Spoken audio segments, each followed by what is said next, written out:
Good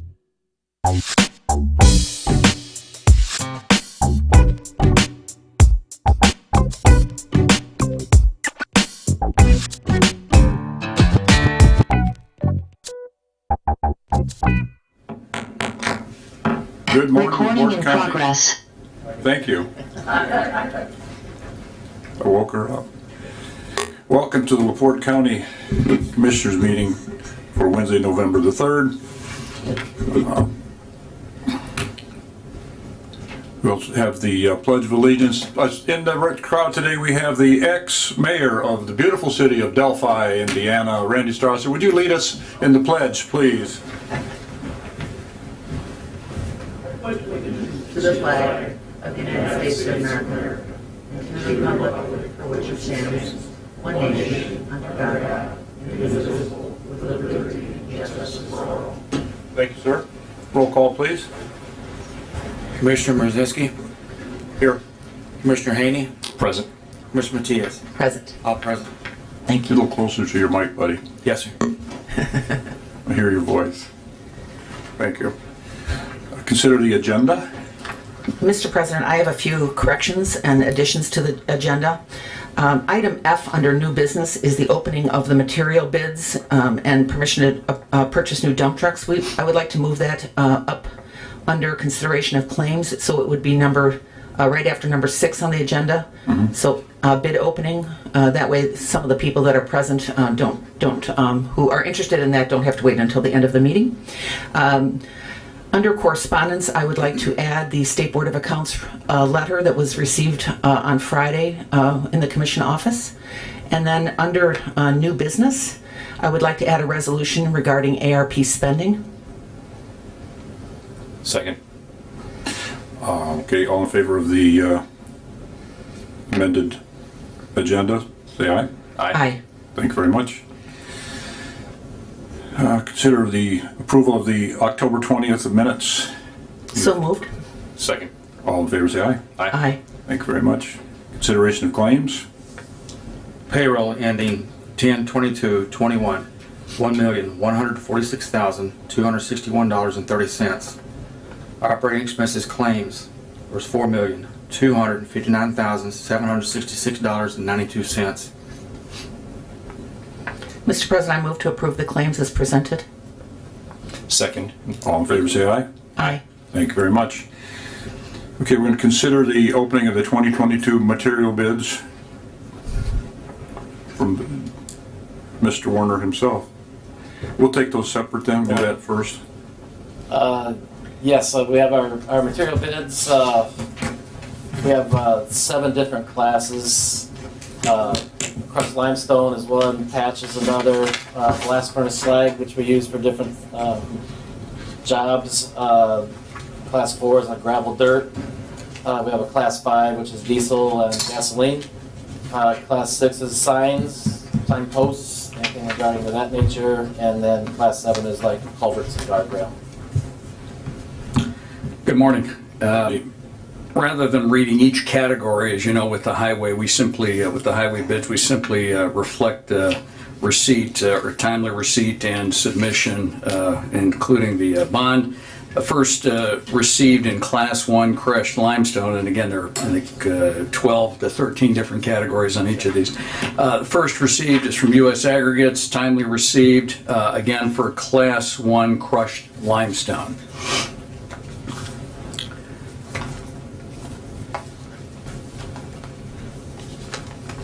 And please show U.S. Aggregates as timely received. Bond included. Second for Class 1 is South Lake Stone, Hebron, Indiana, Class 1 crushed limestone bid. Surety included. And again, various categories included that will be reviewed by the department head and recommended back to the commission.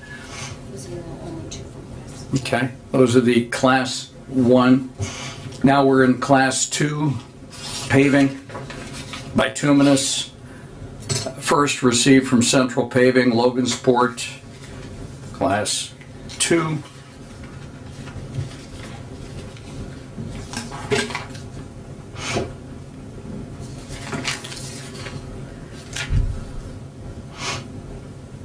And with this, because it's a smaller amount, I think, as I recall, we've tended to read it. Coal mix, $93 per ton, delivered to any county highway district, $112.25 per ton. Base prices as of 10/31/21, MC 250, $529 per ton. Again, bid bond included, timely submitted by Central Paving on Class 2.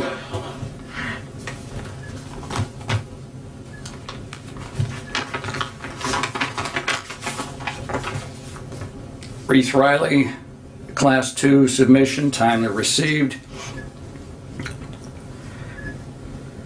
HMA Summer Patch, $52. High Performance Coal Patch, coal mix quoted at $117.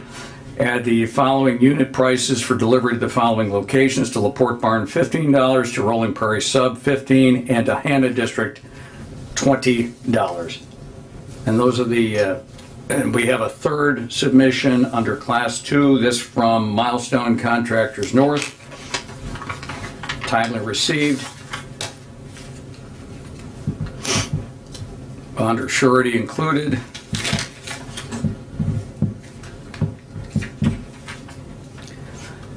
Bid on this, bituminous patching material, wrap materials, $120 per ton at our South Bend yard. Bituminous patching material, wrap materials, high performance coal patch, $140 to deliver to LaPorte, Hanna Sub, and Rolling Prairie Sub. That's it for that particular class. Class 3, Beamstrabber Aggregates of Hammond, Indiana, timely received. A Class 3 on blast furnace crushed, the only Class 3 I believe. This is blast furnace slag delivered to LaPorte County. Number 2, $22 a ton. Number 5, $22.25 a ton. Number 8, $21.75 a ton. Number 9, $22.45 a ton. Number 11, $23 a ton. Number 53, $19.45 a ton. Slag sand, $20 to $45 a ton. And uniform riprap, $22.45 a ton. Again, bid bond included, and that concludes the Class 3 submissions. Class 4, 1 submission for gravel, backfill, and topsoil. Timely received from Ozinga. This is gravel, backfill, topsoil. Ozinga Materials of Mokina and Chesterton. Hanna Quarry, $11 a ton. Number 8 gravel, that was P gravel. Number 8 gravel, $12 a ton. Number 5 gravel, $15 a ton. Oversized gravel, $16 a ton. Mason sand, $4.75. Number 23 sand, $4.50 a ton. And number 24, $4.50 a ton. Okay, 2 submissions, both timely received on Class 5, which is no lead, low sulfur diesel, and E85 fuel, no lead and low sulfur diesel.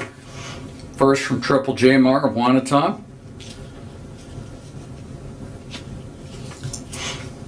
Bid bond is included.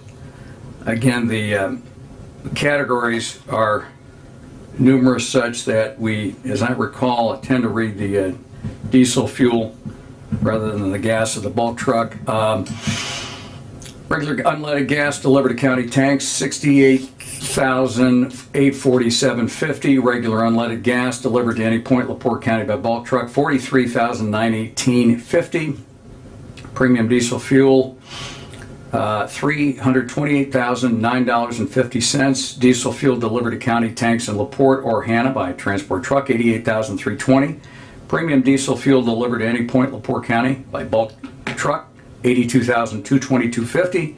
And then number 1, diesel fuel delivered to any point LaPorte County, $18,489. And unit pricing included. Again, bid bond included. And timely received from Triple J Mar. The next submission on Class 5, low sulfur E85, timely received. This is from Petro Choice of LaPorte.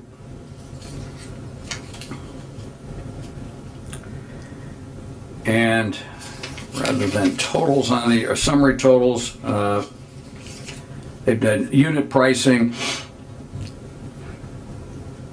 Bid for E85, they will not be bidding at this time. Bid for unleaded gasoline grades and diesel fuels. Rack prices from Marathon Oil. Petro will deliver all tank wagon deliveries to all locations. Petro Choice will deliver all full transport loads of both gas and diesel. On gasoline, E80 gasoline federal oil spill. It looks like 214 Federal Road and Lust, 18 cents, 0.1840. State and inspection 0.330. Number 2 and number 1 diesel. Federal oil spill 214, federal excise and lust 2440, state and inspection 54. Okay, so we'll want to, fortunately Dwayne knows how to compare apples to apples, so that will be helpful. Class 6, we've got 2 submissions. On Class 6, which is signs, posts, roll goods, and traffic control equipment.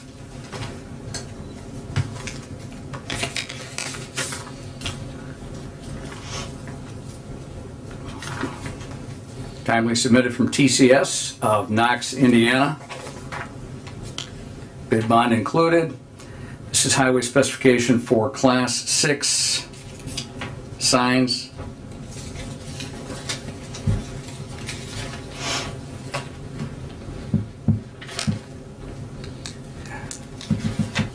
And there are over 25 different categories in terms of the reflective signs and what have you, and so I don't think we have read those individually at the meeting, but again, and I want to clarify for the record, all bids are available for inspection afterward. I know that the highway superintendent meets with all the bidders as they go through initially to confirm receipt. So bid specs submitted by TCS of Knox, Indiana, on the 25 or 30 different categories of sign, including reflective signs.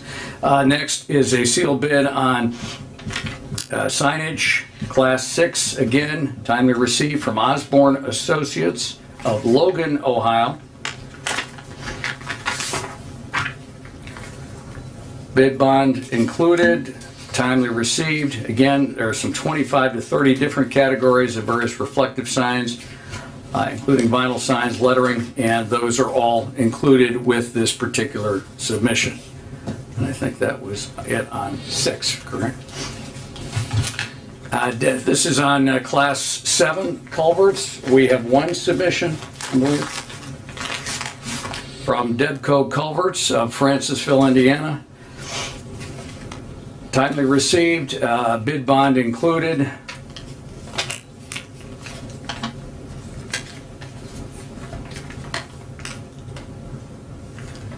And this will be a submission on corrugated metal pipe, aluminum box culverts, various bird packages, and the erosion control products. Again, multiple categories that even exceed the sign category. So we would ask, Mr. President, that all bids be shown as received and referred to the department head for recommendation to the board. So moved. Support. All in favor, say aye. Aye. That's work cut out for you. Yeah, there's plenty to review. Like I say, as soon as I'm done here, they'll be able for review, either in the next room or out in the hallway. We'll find a spot, so if they want to check those out, and I'll be back with my recommendations Thank you. at the next meeting. And where do members of the public, after today's meeting, where can they look at the bids at your department? At the Okay. main location there on this street. Thank you. Then the second part of your request here was permission to approach the council to purchase new dump trucks. Yes, as we all know, we've been graciously able to purchase 8 new trucks for this year. We're waiting on them as we speak. As we all know, with the way the economy is going and the industry, there's been delays on a lot of the parts that it takes to equip those. So with that being said, we've kind of talked in the future of how we need to get a rotation program, which is direly needed within our department. I spoke a little bit with Joe and then also with Mark on the council. It's kind of been the desire to redo that again for next year. Typically, we've always waited till the year to do it, but now the way that the supply and demand is, things are very slim. And we've been instructed that it's very possible, even if we had the order-to-order trucks today, we would maybe be able to see them by winter of 2022. So that's just kind of the way that things are working right now in the world. So to kind of be a little proactive and keep us up with our fleet, I'd like to approach the council to get this ball rolling. Kind of do like what we did before, where they pretty much said, here's X amount of dollars, make this work, and get as many trucks as you can. And like I said, we had 8 that we were able to purchase this year. Price increases have been going up about 7% every year on trucks. So it's better just to get this thing going if that's what so desires. And so we'd like to get this going so we get our order in as soon as possible. So like my request is to approach the council for money to purchase another 8 trucks for next year. So Dwayne, in your department, I know Charity does a great job of record keeping. Do you have a capital replacement plan where you have all the vehicles, their mileage, their age, Yes. their physical condition, et cetera? Yes. So you have that all prepared already? Yes, I say currently that's kind of what's really sparked this, lately, because we've sat down and went through all these. And typically, we've had over 65% of our fleet are trucks that are over 20 years old. Right. So we've kind of fell behind in previous years on doing, per se, a rotation. So we're just trying to play catch up now. So something is very needed within our department. So a suggestion is that the commission and the council take a look at an abbreviated version of that so that we can anticipate whatever in 2023 needs to be replaced. So you're dealing with 2022 right now and the long-term ordering of these trucks. But then we could kind of look at a 5-year capital replacement plan and sort of have that way we can anticipate and forecast financially as well. Very good. Can do that. Thank you. Thank you, Dwayne. I appreciate it. I would move to allow superintendent to approach the council for funding up to $1.8 million for new trucks from whatever funding source they deem appropriate. Support. All in favor, say aye. Aye. All your stuff's on those container ships off of California, Yeah, 70-some right. ships. Yeah. You'd be surprised. That's what a lot of we've been hearing now with even with our parts. With our equipment now, we're waiting. Equipment's sitting in the shop waiting for parts. It's very frustrating to try to get a job completed when your equipment's down and you can't get it going again. So. Governor DeSantis told them bring them down to Florida. We'll unload them there. And there was a couple this past week lined up out at Port Canaveral waiting to come in. So, hey, whatever it takes. Exactly. All right, thank you, Dwayne. Thank you very much. Good luck with that. Moving right along on our agenda, since there might be some people here who are new or maybe forget, I want to read the just part of our rules adopted by this board for conducting public comment, which is here to give people opportunity to speak on things that are on the agenda, keeping in mind we are under no obligation to do that. It's a public service. Presiding officer may prohibit comments which are deemed frivolous, repetitive, or harassing. Presiding officer may interrupt, warn, or terminate a person's statement when the statement is too lengthy. That would be over 3 minutes. Personally directed, abusive, obscene, or irrelevant, and may request any individual to leave the meeting when that person behaves in a manner that is disruptive to the orderly conduct of the meeting. This meeting is to conduct business of LaPorte County. No person may present orally or discuss at any meeting of the board any charges or complaints against individual employees of the county, department heads, professional advisors, or elected officials without first presenting such complaints, charges or complaints to the board through the presiding officer in writing, signed and verified by the group or person making the charge or complaint. I have received none. Remarks by any person addressing the board which reflects adversely upon the character and motives of any other person or group are out of order. Also, attacks in the form of inferences, insinuations, and innuendos against the characters or motives of any person are out of order. And since some of our folks in the past have had trouble knowing how long 3 minutes is, our IT department has provided us with what we call our shot clock. So if there's anyone who would like to use their 3 minutes for public comment, Oh, and also, if you're on Zoom, everything is muted. You will have to let us know that you're, They raise they got the little hand Yeah. thing there. Give us a finger or the hand and we'll let you in. So if there's anyone on Zoom or present for public comment, it is now open.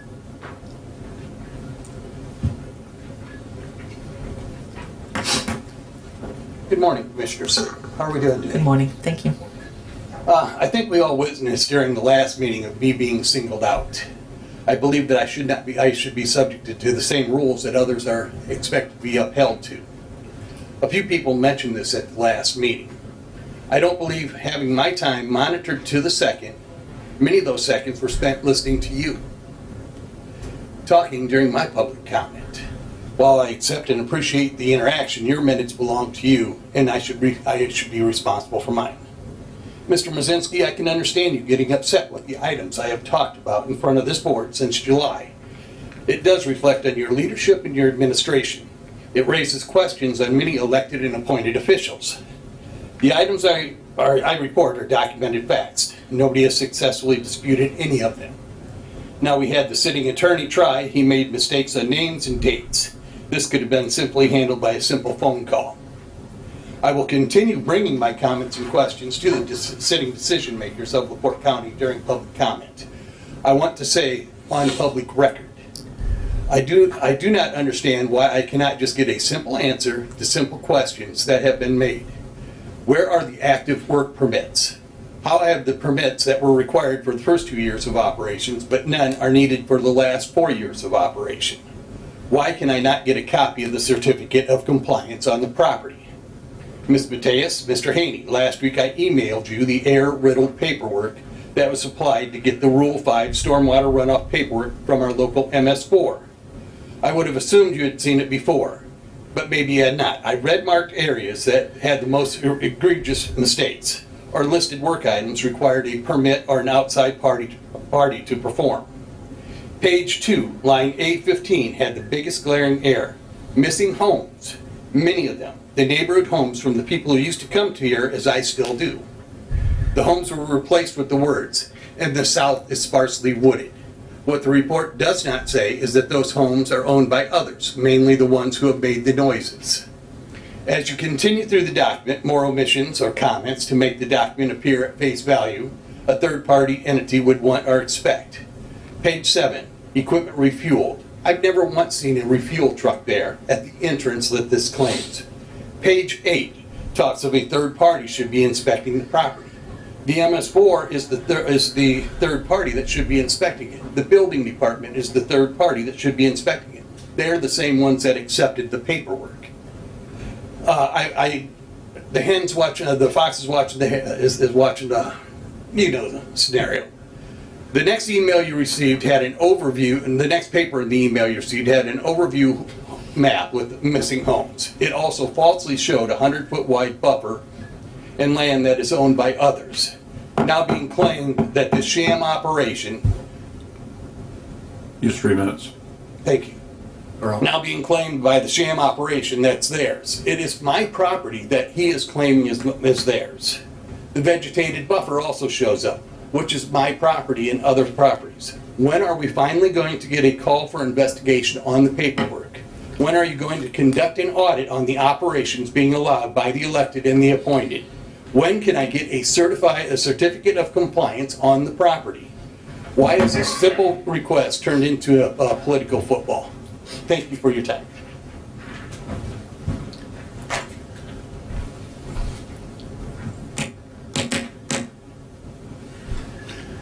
Anyone else for public comment?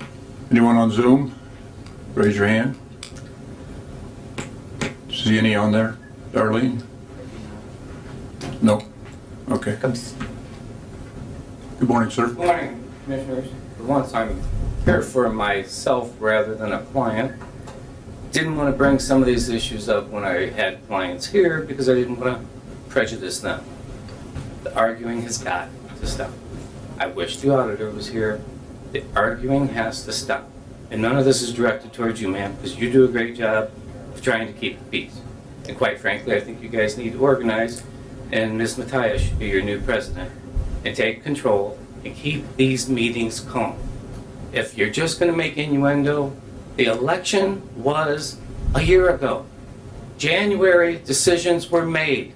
Get over it. If you don't like it, do something about it next January.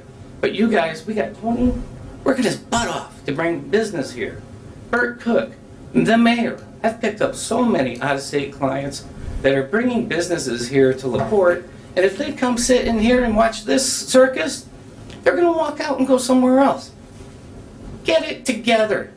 And for the auditor, he writes checks, he runs the tax tally. He's not a commissioner. You guys, we are on the verge of great things in this county. Don't mess it up with petty arguing. Thank you. Thank you, sir. Anyone else for public comment?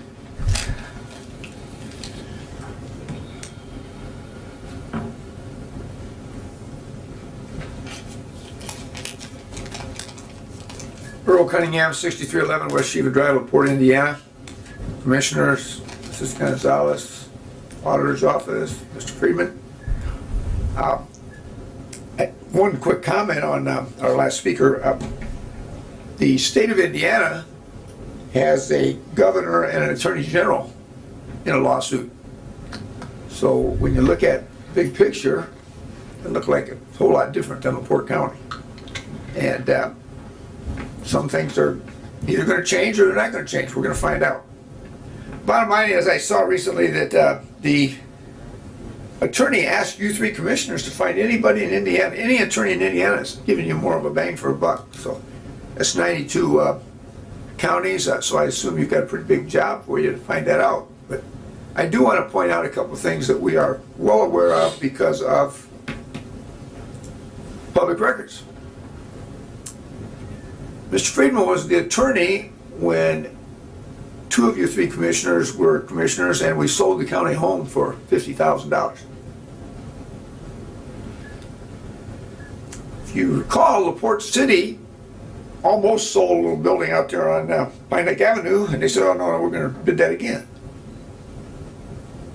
So it's not like everything has to go through. You could have bid, set up a minimum bid, done all kinds of things that would have prevented that from happening. And two of you should well know that the generator on that property was probably worth $30,000, maybe 35. So we sold 3 or 4 acres, prime land right on Highway 2 for $50,000 with a $30,000 generator. A pretty serious mistake. According to you, Mr. Brzezinski, you told me it was Mr. Friedman that advised you had to appoint a Democrat to the Alcoholic Beverage Board. Rule that had changed years ago. That's not true.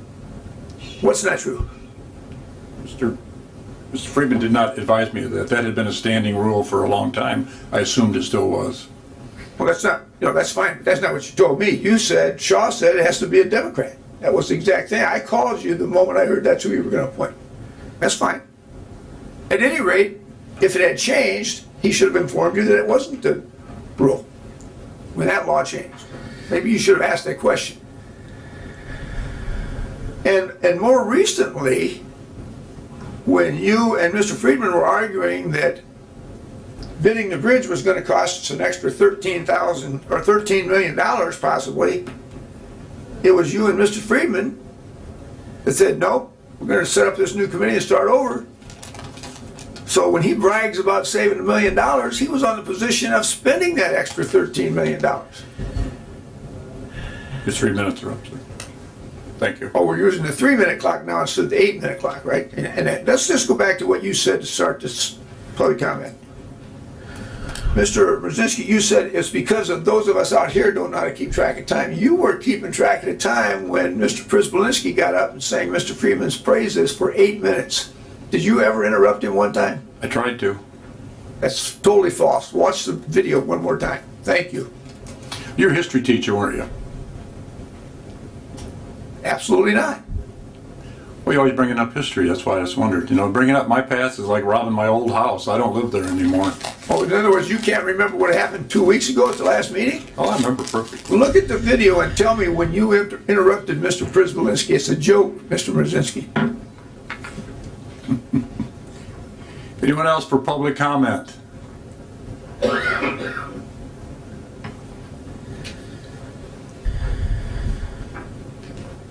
morning, Commissioners. Ron Meir, 105 Roberta, Michigan City, former mayor, Michigan City, Indiana. There's been a lot of conversation recently from this commission and from your attorney in regards to the utilization of opinions from the LaPorte County prosecutor. Listened to the LaPorte County prosecutor on the radio last week, and I know that he requested to, or said that he requested to speak here today at this meeting about Commissioner Haney questioning his integrity and honesty.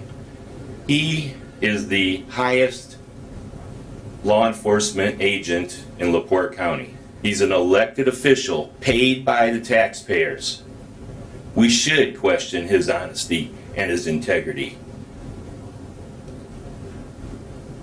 Recently, in that same radio interview, he mentioned that he was going to be looking into these mailings that have been going out that are comical, that are being sent out, that there's probably criminal behavior happening here, and that he's going to utilize investigators. He's going to utilize his office and resources. Crime's out of control in LaPorte County and in Michigan City, and he's going to utilize his time and efforts for that? That's ridiculous. It's like a two-tiered system coming out of that office. If you're a political ally and friend, he overlooks things. If you're a political enemy, he'll try to make a political prisoner out of you. That's why I'm warning Mr. Haney and Mr. Stabos that they're not above that. They will try to make you a political prisoner, similar to what Vladimir Putin would do. Is if he doesn't like what you're saying, he doesn't like what you're doing when you're exercising your constitutional rights, which I know you respect that, Mr. Mrzinski, fighting for our country, just as my mom's brother, Glenn Allen Westfall, died when he was 19 to give us this right to speak and not have to worry about going to be imprisoned. In 2019, during the election process, I sent Mr. Friedman, Commissioner Mattis, Commissioner Brzezinski, many others, the prosecutor, tons of illegal activity that was occurring. You ignored it then. But now we're going to use the prosecutor's office because Shaw's feelings are hurt, because somebody's sending a flyer out. What a ridiculous waste of taxpayers' dollars. Thank you.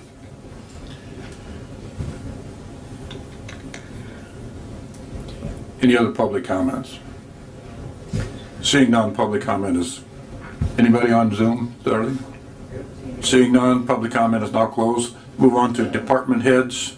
Any department heads have a report for us today? Mr. President, John Lake, LaPorte County Prosecutor, if I may address the commissioners regarding last week or last meeting, and I know that in the heat of the moment, some things were said. Mr. Haney raised an issue about an email and questioned, what universe would a prosecutor forward that on. And I don't want to, I'm not attacking Mr. Haney, but I want to explain the universe of where I deal with and what Mr. Meir just said about it. There is no the two-tiered justice system. First of all the allegations that he sent to us back in 2019 were investigated. So those issues were thoroughly vetted. In fact, we filed charges out of some of those. So I know Mr. Mrzinski and the commissioners were aware of some of the things that were going on, the allegations, but our office will investigate any criminal activity. As to the flyers, if there's illegal conduct, and we, I talked to my investigator yesterday about those flyers, and if it gets to the point where it's a illegal activity, we'll investigate it, and it was presented to our office.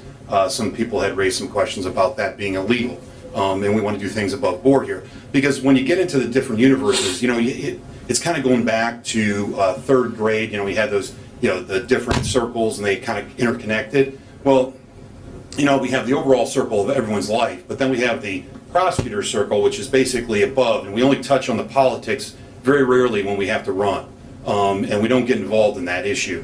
What we do is we also intersect with county government, and county government is usually separate and distinct from politics. But unfortunately, it's kind of getting meshed together where those two circles are kind of getting more and more to be enmeshed into one thing. But the issue is that there was a thread that was sent to me regarding illegal conduct, and that thread was a really, really long thread, and it contained emails back and forth from the commissioners to Mr. Friedman, from Mr. Throgmorton, and other people that were involved. And I reviewed it for the allegations, and it was simply based on the allegations that I looked at in the statute. There was nothing there, and I explained that to it. Following up to that, Mr. Haney sent me an email in response to that, which I then responded again with more detail to him about more case law and what, further explaining that.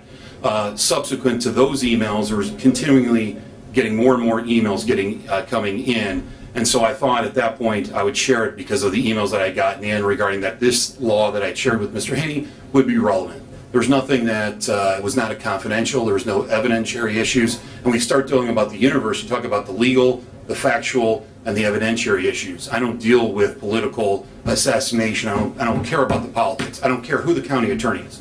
I have no allegiance to anyone except to the law and to what's ethical. So, I have no problem with people questioning my integrity, but the issue is when you do it without facts that support it. And I again, things that Mr. Haney may have said in the heat of the moment, I don't want to hold him responsible for. But the issue is that then I had questions that were asked, I had calls and saying, how could you break the confidence of Mr. Haney? There's nothing of that sort that took place. It was a matter of a legal question. I responded to it, and that legal research was relevant to other emails that came in, and I forwarded to the county attorney, who I have conversations with because of APRA. Well, those are requests that come into my office that come in regarding 911, things of that investigative nature. So we're always constantly dealing with these issues. So you don't work in a vacuum. But again, as a state office, I don't answer to the commissioners. I don't answer to Mr. Friedman. I don't answer anyone politically.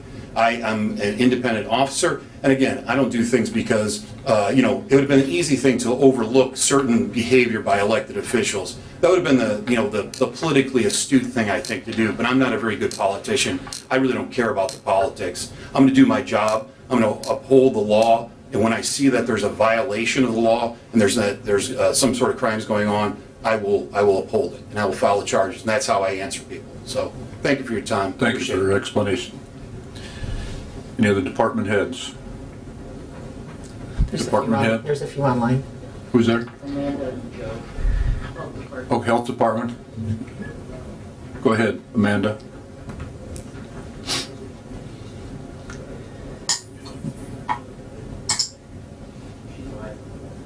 Amanda?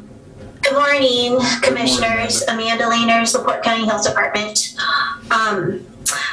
So I'll start with the bad before we get on to the good, because there's a lot more good to report. But today we will be going back into the orange for transmission-wise for coronavirus. We have been in yellow for several weeks. The numbers have not been updated yet, so I can't give you the exact numbers, but at noon today, we will be back in orange for transmission. So on to the good, we have received our pediatric doses of Pfizer for children ages 5 to 11. We'll be able to start those vaccinations this Friday at our vaccine clinic, which is at the old LaPorte Hospital. Again, those hours out there are Monday, Wednesday, Friday, 8 till 6. And on Saturdays, we are there from 8 until 3. And just like the adult doses, a second dose will be required after 3 weeks. We have a strike team again in the county this week from Indiana Department of Health. They are set up out at the VFW in Rolling Prairie. So great big thank you so much to the VFW in Rolling Prairie for offering us the use of the parking lot there so we can set up a drive-through clinic and vaccine site. They will be there today through Saturday from 12 until 8.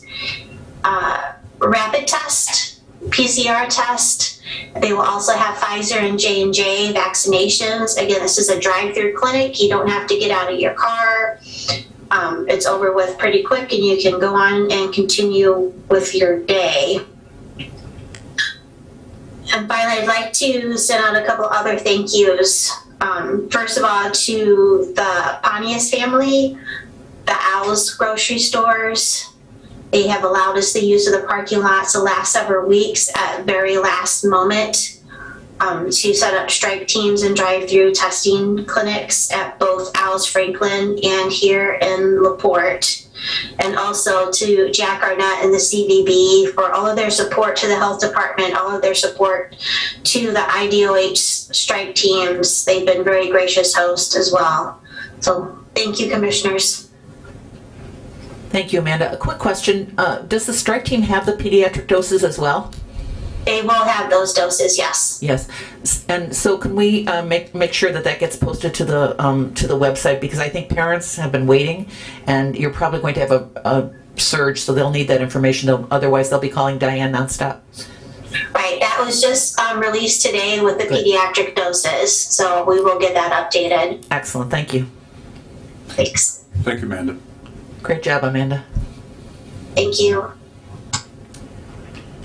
Requesting permission to pay Paige Young. She's accepted a position at Porter County after 24 years with us. She has 37 and a half sick days. Just seeing if we could pay her for that. Do you have the money? We do. Thank you. Move to approve. Second. Tell Paige we will miss her. All in favor, say aye. Aye. Thank you.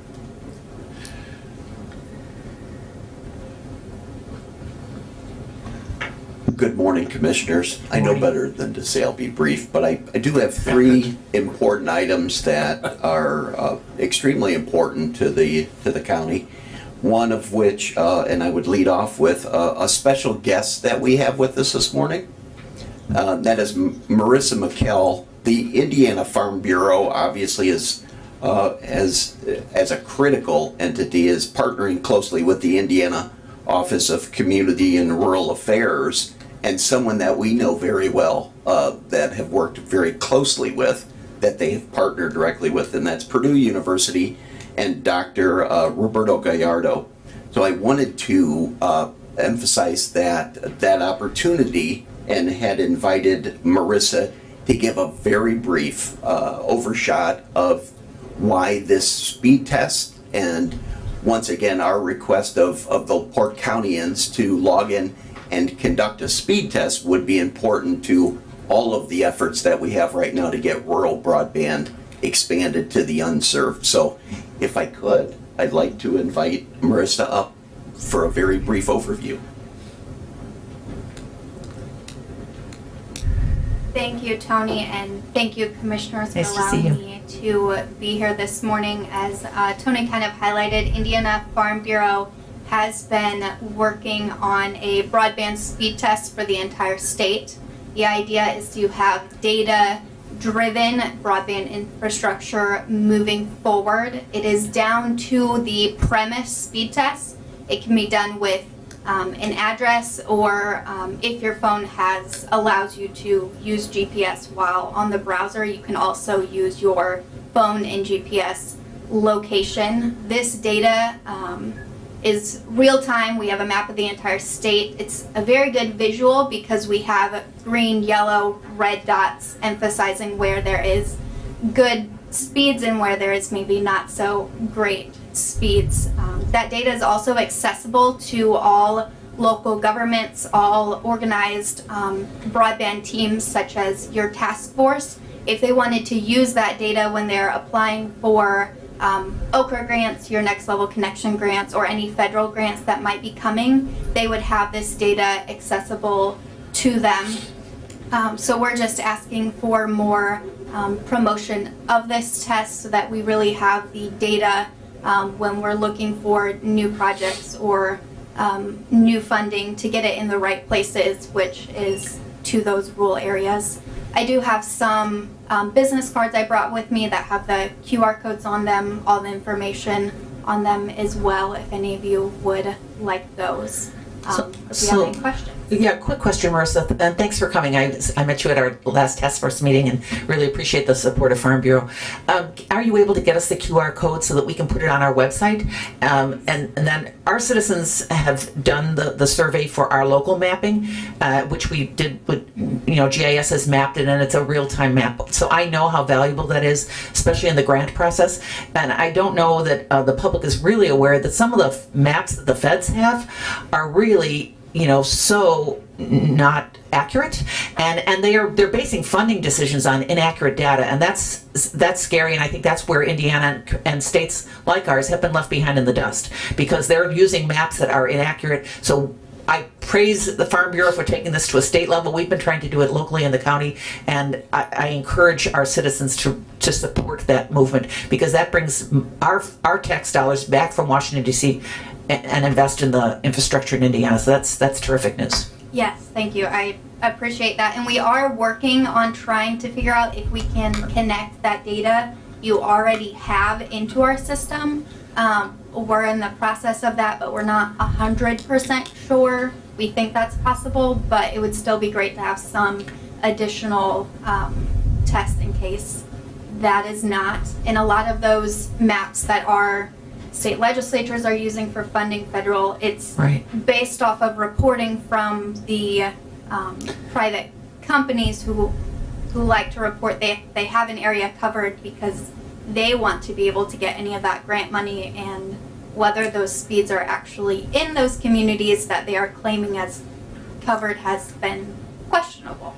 So the real data is very helpful. You're very diplomatic. Questionable is correct. So if we can get the QR code, our citizens are really they're watching this broadband issue, and I think that would be something our folks will support. So thank you for that. Thank you. Glad to see Farm Bureau stepping up like that. That's good. Yeah. I remember as a really young kid, my parents dragging me to Farm Bureau meetings forever, and my wife and I are still members. Yes. So thanks for all your good work. Thank you so much. Any other questions? Thank you. Thank you. Thank you. So we're very excited, of course, to post Marissa's material to the county's website, and we could not be happier. The fact that Dr. Roberto Gallardo is a friend to the task force and is in the role of working so closely with OCRA. We're hoping I'll continue to use that term, third time's a charm. We're doing everything we can. The second item, the tremendously hard work that the LaPorte County Redevelopment Commission has done in prepping KIP for the national and global stage for site selection has us working diligently on a short list for 2 projects. They are just, quite frankly, staggering in economic impact. So I wanted to just acknowledge the hard work of the Redevelopment Commission. It is not going unnoticed. It has the attention of everyone at the Indiana Indiana Economic Development Corporation. And as a result of that close communication and the hard work of our staff, Viviana is working on an electronic vehicle marketing material piece for the park. We are at that short list, highly competitive stage, and I wanted to just bring that to the commission's attention. You don't see that work going on.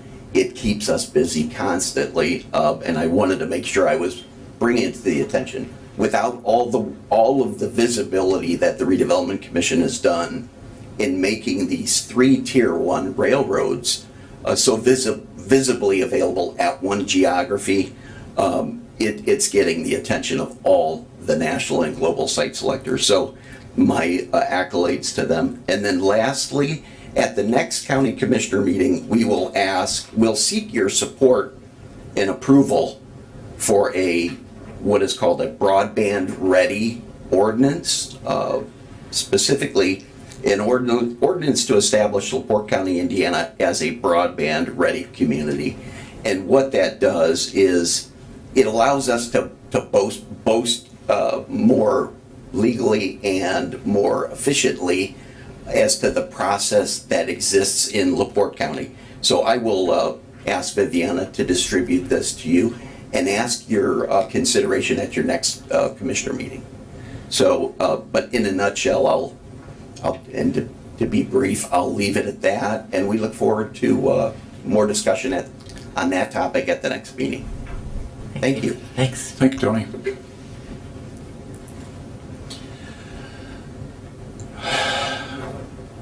There's someone up on here. Who's up there? Who's, oh, Mr. Joe Golick, our VSO. Go ahead, Joe. How's the audio? Good. Great. November's a busy month for the veteran population. I just wanted to share some activities that will be occurring next week, primarily. So, first of all, I'll start off with the Veterans Day ceremony as presented by the Mayor's Veterans Committee. That's going to be Thursday, Veterans Day, November 11th at 10:30 a.m. at the LaPorte Civic Auditorium.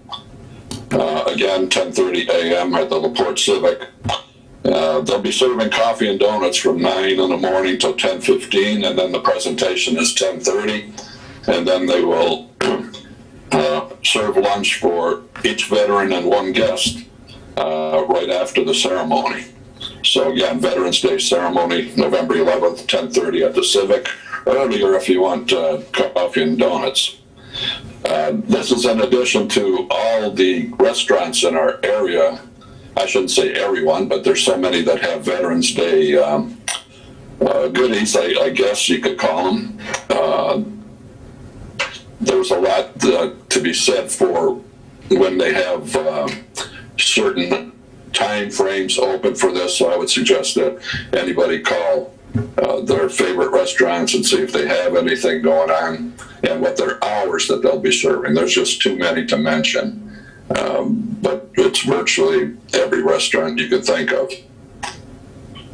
Okay, on Saturday, November 13th, we're going to have LaPorte County Patriotic Service Medal presentation.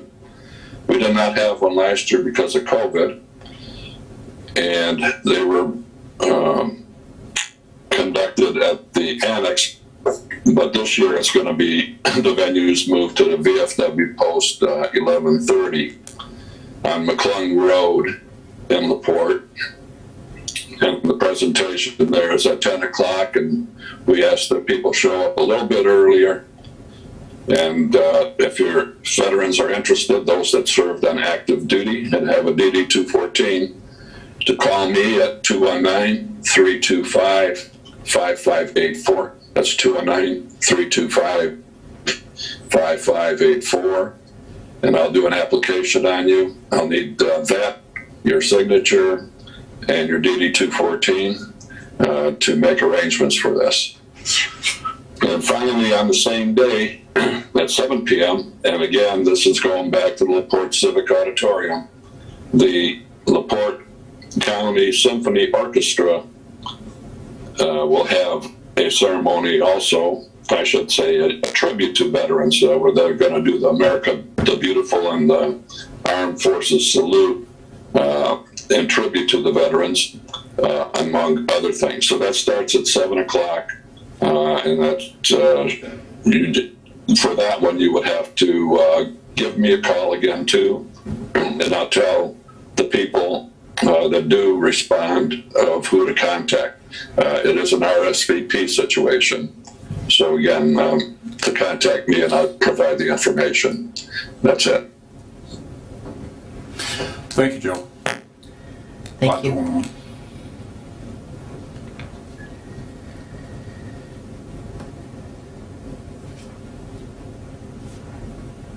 Morning, I have a pass out. Commissioners?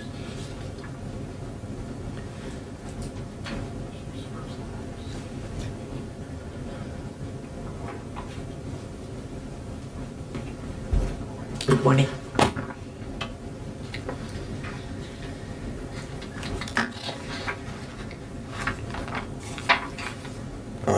Good morning, Commissioners.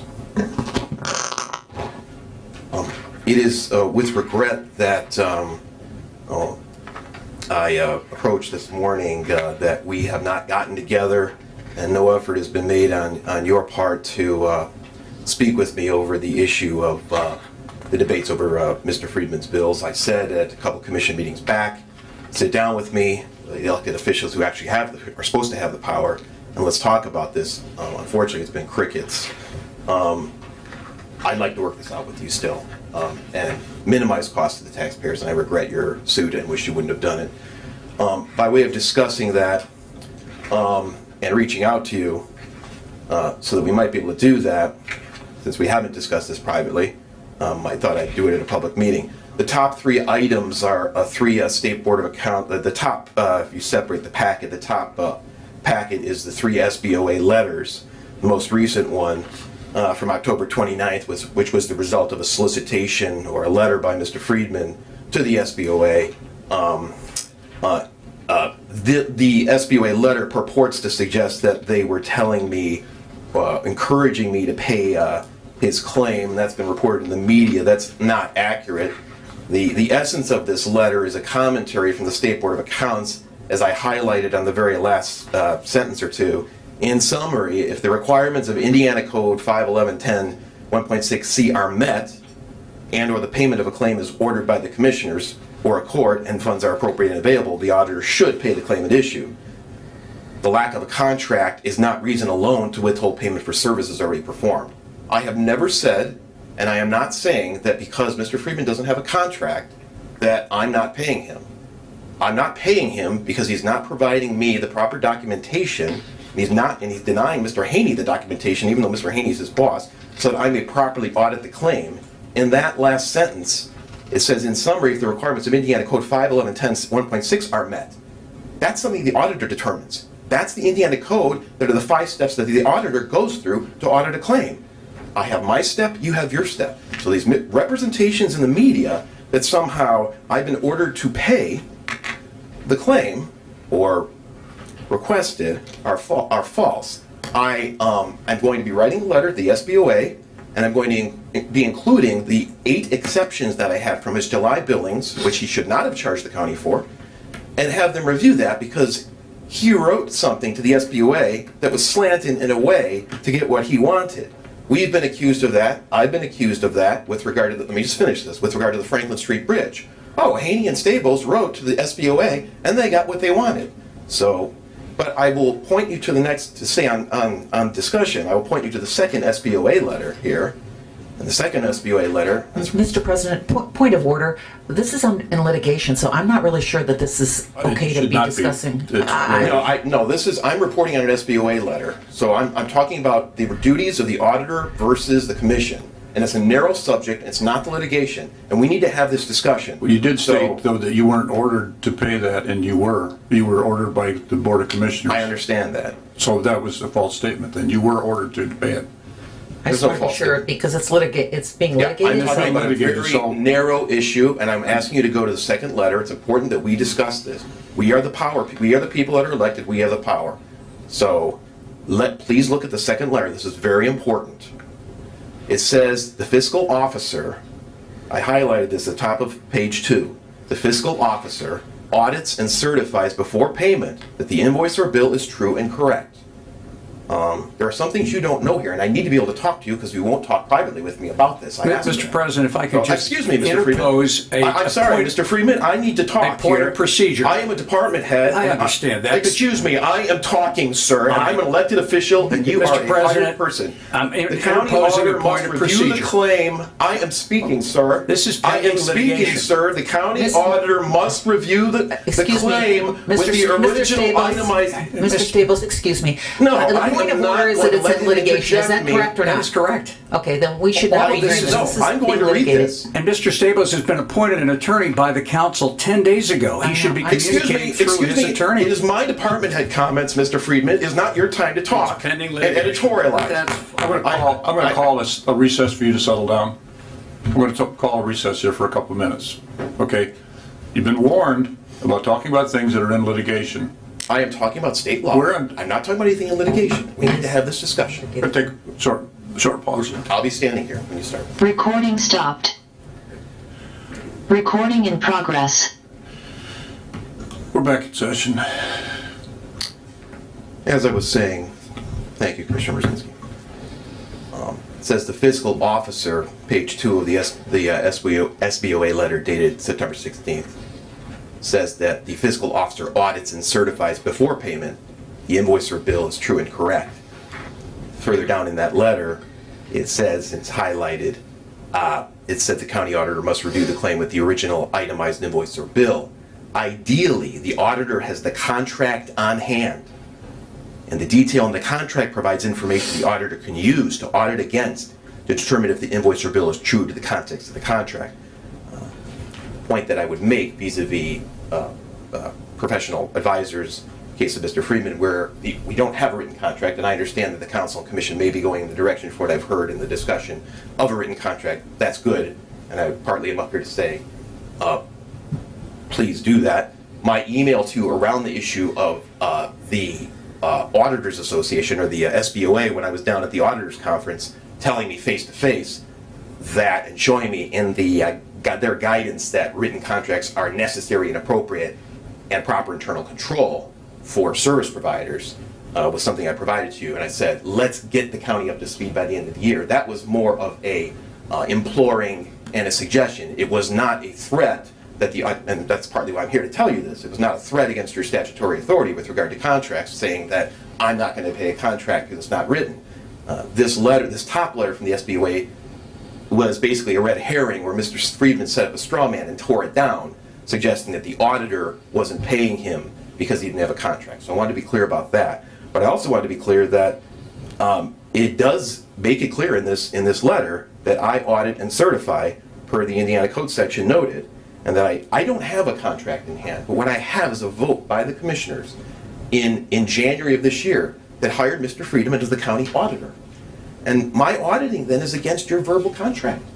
But again, right in this, it says the county auditor must review the claim. Ideally, the auditor has the contract on hand. And the detail in the contract, well, there is no detail. It's that we hired Mr. Friedman verbally as county attorney. Very well, county attorney. So I need to have the broadest latitude with respect to your statutory authority, obviously, the broadest latitude of how you want to use him, but of course it's within reason. And so that's why I'm here to appeal to you, not to fight with you over this. And so, and this won't take very long at all.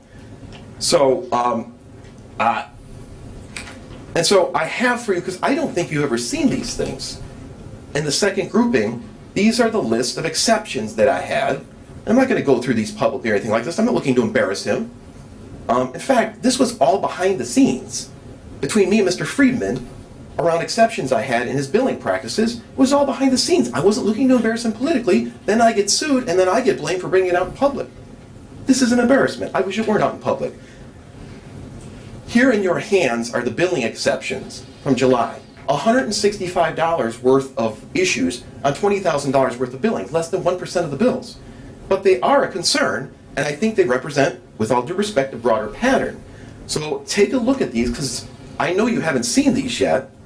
I'm just going to summarize them to say that they represent, number one, the first item here is political/community organizing. Number two is political advocacy and being involved in the affairs of the health department with regard to the COVID, the Delta variant. That's their job. The third one involves being a county manager and a political/community organizer. The fourth, fifth, and sixth one involved being a county manager, a policy director, and a lobbyist. The seventh one was particularly problematic for me because it involved sending an email to Mr. Dan Peck of the Swanson Center, of which Mr. Freeman is the chairman of the board, where I am going to say that he said, I'm wondering with regard to ARP if this isn't the kind of facility that might not qualify for ARP funds here in our county that we could cite on our campus. So he's got the hat on as the attorney, and he's got the hat on as chairman of the board of the Swanson Center at the same time. That's a conflict. Don't charge the county for that. You're advocating for money for the Swanson Center and soliciting the head of your agency that you're the chairman of the board of to ask for money. Don't charge the county for that. These are not unreasonable requests. The last one, he was outside his lane because it was forwarding a Delta variant article, just forwarding it. He read it and forwarded it to the health department about the Delta variant. That's their job, not his. So I said sit down with me. I wanted to sit down with you. My concern around Mr. Friedman, quite frankly, look, you guys, the commissioners need to run the county. And I don't expect you, no one can go through every single claim and every single item. That's not something, the value of your time is in running the county, not in reviewing Mr. Freeman's bills line item by line item, but it's more the auditor's job to keep everything in the county on the straight and narrow. I believe that with all due respect, you are inadequate to supervising him based upon these exceptions, and I would respectfully ask you to look at these exceptions and see that they are troubling and disturbing, go over them and review them. The notion that, as Mr. Freeman said in the media, and he just makes this stuff up, that Cunningham, Stables, and Haney have gone over 15 years worth of his bills, he just made that up. And you know how much time that would take? Gone through his bills over from January 1st to date. That's it. The rest of it that he said it was made up. So, anyways, I have asked for additional documentation from his August billings that are matters of public record. Every single one of these July exceptions, none of them is marked attorney-client privilege. Not one of them is marked attorney-client privilege. So, and any member of the public could discover these, and yet he's not providing them to me, and he's not providing them to Commissioner Haney, who's his boss. You should order him to provide them to Commissioner Haney right now in a voice vote. Mr. Free, order him to provide those to Commissioner Haney. He's in defiance of his boss. That's the most outrageous thing going on here, not what the auditor's doing. So, to wrap up, my concern is that he's not providing these things because he wants to hide it from the public and hide it from you, and that he's ashamed of some of his billing practices. We need to see these things, and my concern is that he knows the revelation of the details of those bills will be adverse to him. And I prefer not to see you in court, but if I have to, then I guess we have to go to court. I prefer to sit down, I prefer to talk about this, and this is actually, believe it or not, an olive branch. Please look over these exceptions. I'm looking you in the eye and say, please, look over these exceptions and ask yourself honestly, should he be doing this? Should he be doing this? Because in the deepest of your consciences, the answer is no. He needs more supervision. Thank you. Mr. Staples, I have a question. Yes. So you talk about the detailed research you've done. Do you do this on every claim that you receive? Every legal bill that comes across the desk. So every legal bill has been inspected like this? The auditor, my office, I look at things based on a basis of concern and suspicion. Mr. Freeman's been around for a really long time. So Mr. Biji's bills get gone through, yes, line by line. Biji, former county attorney, still does a lot of work for the county. The two primary attorneys that do work around here are Mr. Freeman and Mr. Biji. So yes, line by line Biji, line by line Freeman. Thank you, sir. Thank you. Thank you. Do we have any other department heads that would like to speak? Seeing none, department heads is over. Requests. Consider permission to approach the council for new pagers in the amount of $3,400. Lynn Swanson, coroner. Good morning, commissioners. I would like permission to approach the council to purchase 5 new pagers. I actually need 10, but I have money in my budget to get 5 of them. The pagers that we have now were last purchased in 2009. They're outdated. They don't work like they're supposed to. We may get a tone, but then we get nothing but static. So we don't hear the page, which causes some of us to have to leave our portable radios on when we're on call and hope that if we fall asleep at night, we hear the page or hear, our call go out. So I have a price from J&K Communications for $33.77. So I guess That could be important. my request would be not to exceed $3,400. Mr. President, I move to approve. All in favor of this motion, say aye. Aye. Aye. Thank you. Thanks, Thank Lynn. you. Good luck. Thanks. Consider ambulance purchase by way of the tag-along clause. And McGuire.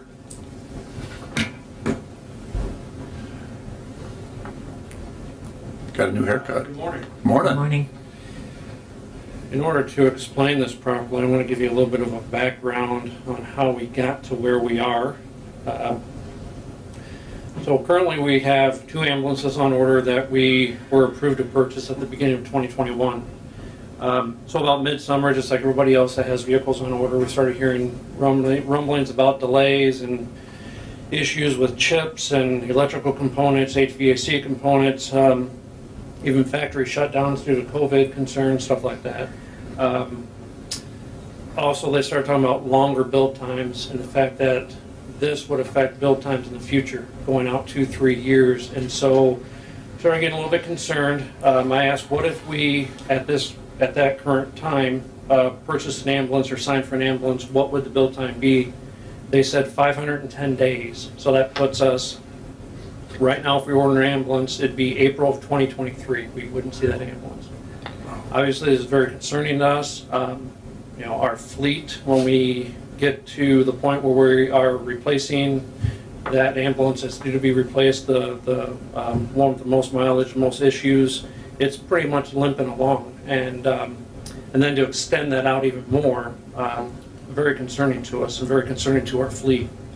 So I asked, what if we went and did our normal bid process? So in March, or at the beginning of the year, we normally go out to bid. We usually sign by March of every year for 1 or 2 ambulances.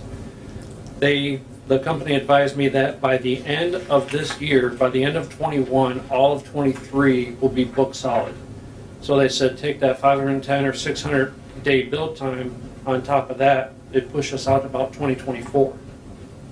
So obviously, like I said, if we wait 2.5, 3 years for the next batch of ambulances, I can very easily see us having ambulances parked with engine issues. Right now we have one with major chassis issues. We have one that's burning through coolant and engine oil daily that we have to pretty much watch a couple times a day to make sure we don't burn the thing up. So, and we're limping along to get it to the trade-in point. Due to the delay in these ambulances that are coming up, we're trying to just make it to that point. So if that wasn't bad enough, they also started talking about increases in pricing. So an email that I got from our vendor, basically, I'll read a little excerpt from it. Aside from major chassis increases and a decrease in Ford rebate, as well as increases in all products used to build and assemble the ambulances, prices have continued to climb as reported. Increases in aluminum, wood, electronics, foam, wire, lighting, and paint all have seen increases of at least 10%.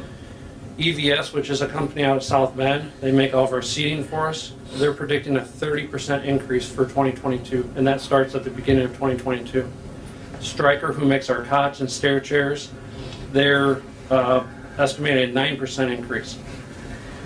So, kind of thinking this was a little bit of a long shot, I did look into our bid spec. We do have a tag-along clause, which we've used one time before in 2019 for our donor ambulance. We knew we were going to add an ambulance throughout the year. We asked, how can we do this? It was recommended to put a tag-along clause built in. It was very common. I didn't know up until that point how common that was, but I guess it is common in the ambulance spec world quite a bit. So thinking, like I said, this was a long shot. We got the president of Osage, a vendor we use on the phone, and kind of laid out our issue with him. And after about a day, we heard back from our salesman, and we pitched 2 units. We said we want to try for 2 units, go big or go home, right? So we tried it, and they came back with a very, very surprising and generous offer. So they did agree to do the tag along on 1 unit. The only thing they can't cover is the possible lack of the GPC, the governmental price concession discount of $4,500. But on their end, as far as the ambulance manufacturing, chassis price, all that, they agreed that, yeah, they will honor that price and honor that tag along. They said that they can only do 1. And in addition, which this is the most surprising thing, they did say they would give us priority placement in line of 350 days.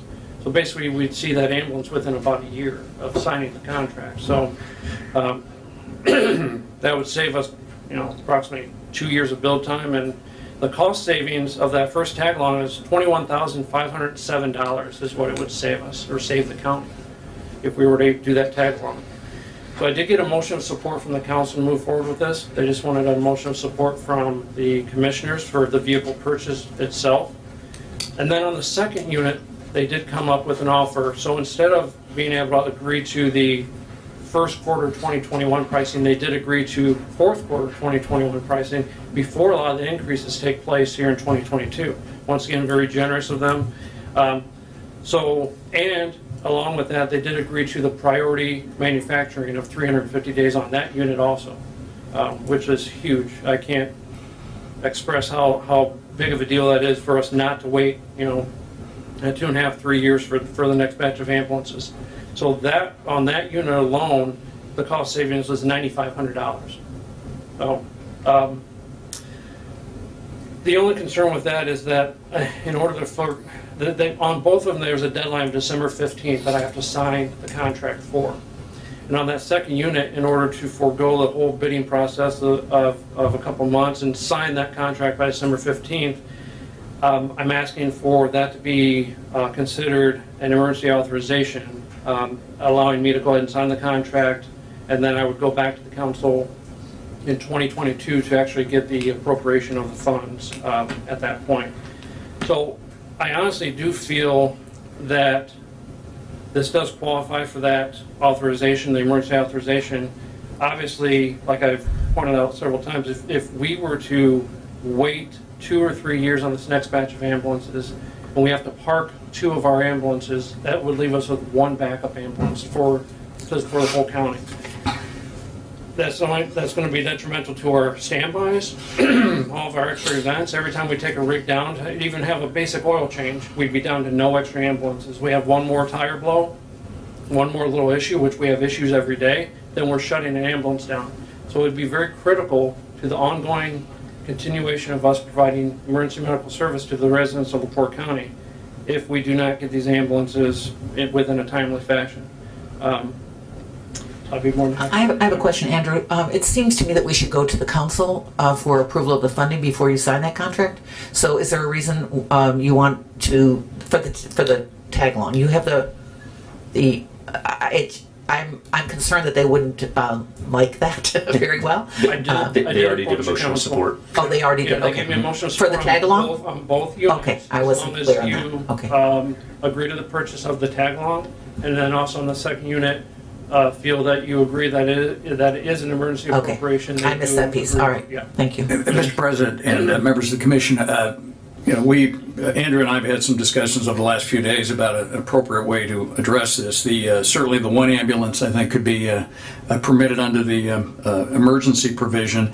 The tag-along, and there is a way to do that, but it is, what they're asking for is something outside of the normal bid process to do that. That's this special purchase statute, which, as you know, we've discussed extensively.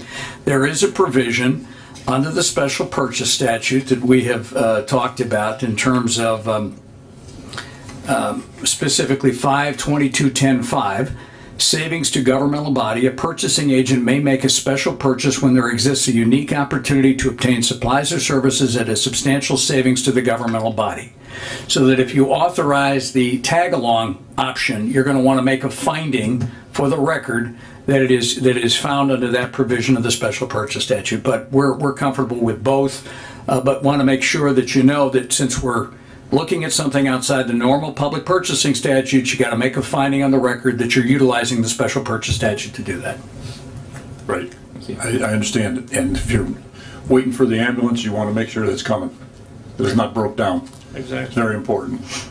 So, Mr. President, I move that we approve the ambulance purchase of the tag-along using the special purchase clause. Second. All in favor, say aye. Aye. Okay, then the second part of that is the declaration of an emergency for ambulance purchase. I move to approve the declaration of emergency based on the supply chain disruption. Second. All in favor, say aye. Aye. Thank you, sir. Thank you, Andrew. You're doing a good job. Next on the agenda, consider permission to approach the council for an additional appropriation in part-time account. Jeremy Sebecki, Park Superintendent. Jeremy's at training this morning, so as liaison, I agreed to speak for him. With the increases in, some of the increases that the council made for salary increases for part-timers, they're going to expend some of that account early. That's why they're asking for funds just to cover the additional pay increase for the raises that were given by the council. Move to approve. Second. All in favor, say aye. Aye. Yeah, the council did say you can hire all the part-timers you want, but they don't want to increase the workforce with permanent employees. Was there anything else under requests? No. Not, we'll move on to old business. Consider formal engagement in PCB litigation. We had a very informative presentation on this at our last meeting. We discussed it at pretty good at length, where I think we all decided that the $900,000 that they were offering for a settlement was not even close. The offer that we have, where it doesn't cost us anything to apply, it's a win-win situation in my estimation. And having worked, first of all, with PCBs in my career at NIPSCO, I know how dangerous they are. And also having my engagement with Monsanto, Agent Orange, I understand where we're going with this. I would entertain a motion that we enter into a formal negotiation on this PCB litigation. I would move that we do a request for proposals and request for qualifications, so we make sure that would be all part of the process. We want to start the process. Okay, so I'm confused. The firms that presented at the last presentation, we're talking about a class action suit where we would not take the settlement of the $900,000, but we would enter into a formal engagement with that. It's a group of firms that are involved in national PCB litigation, and so there would be no money from the county coffers unless there was a settlement, which we would bring back to LaPorte County and use it for PCB, environmental projects, health issues, et cetera, et cetera. So are we saying that we're agreeing to that particular deal, or are we saying we want to do something different? My motion is for request for proposals and request for qualifications for PCB litigation, so that way we can get in from any firms that would want to try and take this on. And I think there's a whole lot of firms that are engaging in this. It's kind of... There's only a handful. Yeah. So, Mr. President, I would say from my experience with waste management and trying to represent the city of Michigan City in the litigation we had with waste management, it is an extremely narrow field, and we would be remiss if we didn't use the expertise of these PCB specialists. They have a team of experts around PCB litigation. I would say we'd probably be wasting some time, and I would hate us to miss this opportunity to make sure that our county taxpayers have an opportunity to get a large settlement for environmental remediation. In addition, since that presentation, NIPSCO has announced that they are planning on closing the Michigan City Gen Station, and we know for a fact that there are PCB mitigation and environmental cleanup is desperately needed at that site, and I don't think there's time to be wasted. So that seems to me to be, while it sounds like it's a good idea, my experience, and when we listened to that presentation, we're talking about PCB environmental experts who have assembled a team from around the country to represent communities. There, LA and Atlanta and some other large communities were part of that group, and I just think we need to move expeditiously, but also, looking for the quality that we will need for our taxpayers. So I would not support that motion.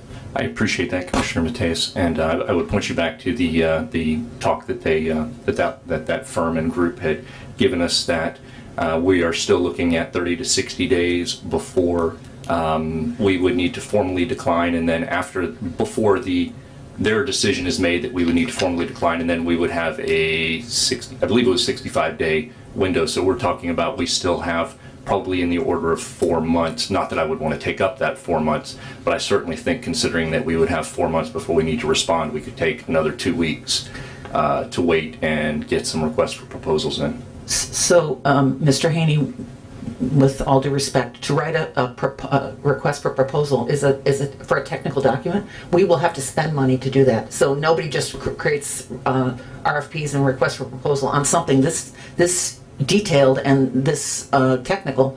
We would have to pay for someone to create a document that then the lawyers would then respond to. So, to me, we'd be spending money, and I'm not really sure that that's a good use of taxpayer dollars. The way I understand this was presented to us is this is what they're doing. They're going after this. They're going to go after this PCB litigation, and they're asking us, do you want to go along? At no charge to us, unless they recover money, which we would be entitled to then. The only thing we have to negotiate is how much. Right. So I have a question for our attorney. A simple couple paragraph letter requesting, just blanket requesting the bullet point of what the other firm that's already brought us. I mean, how long would that take? Would that take to draft and write up a simple one-page letter to send out? Well, in terms of a request for proposal, as Commissioner Matias says, generally it's a pretty elaborate process. I guess what the commission has to decide is, because as you saw, Seeger Weiss gave you a couple of other names of national firms that are also involved.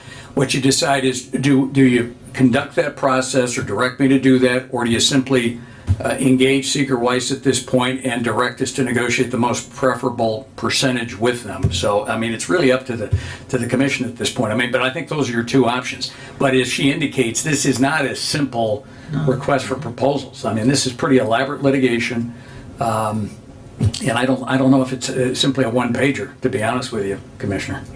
And it may just be something as simple as sending a quick email to these other two firms to ask them for something. I mean, we're talking about groups that have provided proposals to other counties. All they have to do is just change the names on it to add LaPorte County. It may give us a little bit of bargaining leverage when we have three firms to put against each other to submit proposals to us, as opposed to just the one.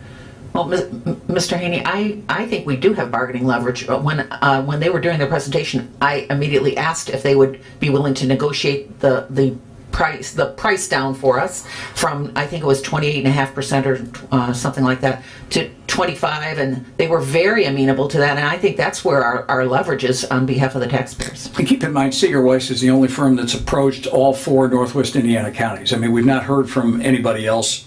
Either Grant Eisenhofer or Hagens Berman were the other 2 firms that were identified. Seeger Weiss specifically came to the 3 Northwest Indiana counties and Lake Station, but again, well, I'll do whatever the commission directs at this point. I do think that they might have been more amenable to the 25% you had suggested, because earlier in the call that we had with them, they had when I had asked the question, they had suggested they had offered as low as 20%. So I think that's probably why they were so quick to jump on 25%, as opposed to closer to the 20% we had talked about previously.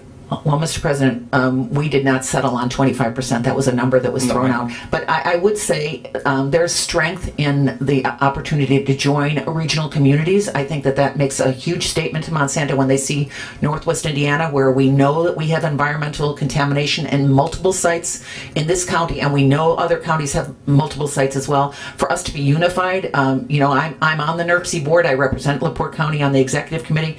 This is what regional thinking is about. You use the power of population, the power of common problems to make an impact, and Monsanto will hear us loud and clear if we are joined together as a region. So here, I think there's something to be pointed out there in that we're leaving a class action suit. It's almost like your thought process there is that we form a separate, and rather than LaPorte County, we form a separate class action suit that could be conjoined between the 4 counties up here. No, I did not say that we would be representing LaPorte County, but I think the fact that there are 4 governmental entities in the same region that are saying the same, that we have environmental concerns that are impacting human health and the health of our children and families, that makes a statement, and Monsanto will hear us loud and clear when they see that regional cluster. I think there is something to be said about strength in numbers. Just a suggestion, procedurally, you want to address, I think the first motion is a motion to go out for a formal RFP. The other would be if there's a direction or motion, so go ahead and contract or negotiate with Seeger Weiss on this regional cooperative. But I think you need to address both in motions. Give me a motion. There was a motion on the floor, Mr. Haney. Restate your motion, please. I move that we do a request for proposals and request for qualifications in regard to engagement in a law firm or firms for PCB litigation. Do I hear a second? No, sir. Hearing no second, motion dies. Do we have another motion, or do we want to table this for further investigation? So, Mr. President, I move that we proceed with a formal engagement with Seeger Weiss, it is? Yes. To represent LaPorte County in PCB litigation with the parameters that that we negotiate the very best return to the taxpayers, especially around that 20 to 28% fee.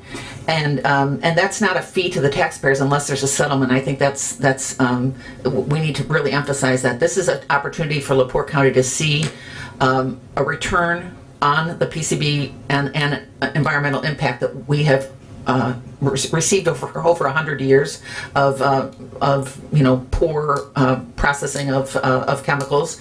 Part of it was before they knew what PCB did to the human body, and then some of it's after they knew what was done and they just ignored it. So this is an opportunity for us to get money to be returned to LaPorte County so that we can do mitigation of PCB, environmental mitigation, and other health programs that would impact our families in a positive way. So I'm moving that we formally proceed and negotiate very hard on that fee. I would second the motion on the basis that we get a report on this at our next meeting as to what the offer is before we sign anything. And I will convey that it's the commission, all of your indication that it is the best available rate. Whatever the most favorable contingency rate they've offered to any other entity in the country needs to be offered to LaPorte County. I like that. All in favor say aye. Aye. Thank you very much. Consider proposed 5-year lease between LaPorte County and Fairgrounds Management and Events Corporation. Mr. President, Mr. Beege and I have been in extensive communication on this particular document. He was not able to make the meeting today, but asked me to respond to any questions. We think it's consistent with the intent that all three of you have stated to make a long-term commitment to the FMEC and to provide a reasonable oversight and accountability for the fairgrounds going forward. So we're recommending approval of this agreement. Yeah. Mr. President, I was on the commission when we came up with this lease agreement, and we did ask that it was 1 year so that there would be any, if any tweaks were needed. But at this point, some of the leaseors at the fairgrounds need to know that there's a long-term commitment, and I think that this is acting in good faith. Some tremendous work has been done by FMEC in partnership with facilities run by Larry Lewandowski at the county to really move this property forward. So I think we're in a really good position, and I think this is an appropriate action. So with that, I'd move to approve. I'll second that, and I would also point out, while this is a 5-year lease, we can it can be subject to a mutual review after 3 years, which is also positive. All in favor say aye. Aye. Thank you very much. Do you have any other old business? Seeing none. Consider the 2022 holiday calendar. I'm sure you've all looked at that already. Mr. President, I move to approve. Second. All in favor say aye. Aye. Thank you very much. Consider approval of Berkeley Accident Health Renewal and captive contingent quote for employee health coverage. Barb Mossman. Good morning, Commissioners. Before you have the, as you stated, the contingent quote for Berkeley, who is our stop-loss provider for the county's health insurance. And those documents do require your signature today. The health insurance premiums and has been approved for the 2022 plan year. Move to approve. Second. All in favor say aye. Aye. Thank you very much. Thanks, Barb. Thank you. Thank you. Good job, Barb. Consider request by LaPorte Community School Corporation to move communications transmitter and related equipment to the roof of the complex pending written agreement between the county and the LCSC. We have someone to speak to that, sir. Good morning. Gary Redmond from LaPorte Community School Corporation, Transportation Director. I would ask consideration to move the radio antenna from the old hospital to the complex here. The law enforcement and 911 has switched over to a different radio system. We are still on the analog with the hospital. They are asking us to remove our equipment so we would be able to use the existing line here and just replace the antenna. I think it's a good idea. If the commission entertains it, if you could make it conditional on our negotiating a satisfactory agreement with LaPorte Community Schools and their council, and we're certainly comfortable with this shared use or cooperation between governmental entities. Yeah. I move to approve based on the agreement that will be forthcoming from the legal teams. Thank you. Thanks, Carrie. Quickly, there's no issue with taking up additional space that Sheriff's Department or EMS or anyone else would need. I do not There's believe so. any There's issue some with clustering or anything? primary No? discussions Okay. between the radio provider and the Sheriff's Department and 911 already. Perfect, thank you. Second. All in favor, say aye. Aye. Aye. Thank you. Consider contract with Baker Tilly for treasurer's reconciliation. Joey Winsky, I know we've been talking about this for a while now. Joey on Zoom?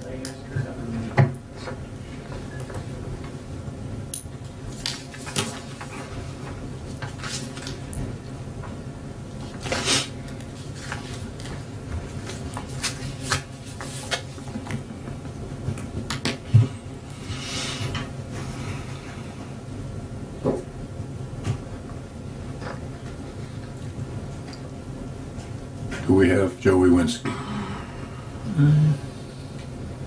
Joey, just nod if you can hear me. I'm sorry, I was on a call with a taxpayer. Can you repeat what you asked me? What I asked you was, we're going to consider a contract with Baker Tilly for the treasurer's reconciliation. Yes, and this is for the 2019 audit. It's for extra work that Baker Tilly is doing for us on this audit, and this was on the then treasurer's feedback side, that they had some questions and they had some extra work to do. We're hoping to have an answer and an end to this by next Thursday. But our original contract did not include this $35,000. Mr. President, I move to approve the contract with Baker Tilly. Second. All in favor, say aye. Aye. Thank you, Joey. Thank you. Thanks, Joey. Thank you. I'm sorry I was muted. We're going to need, you know what Diane has just raised, I mean, we've got an issue, and hopefully the auditor will assist in going to the council in terms of additional funds in the professional consulting budget, because that's in the negative currently.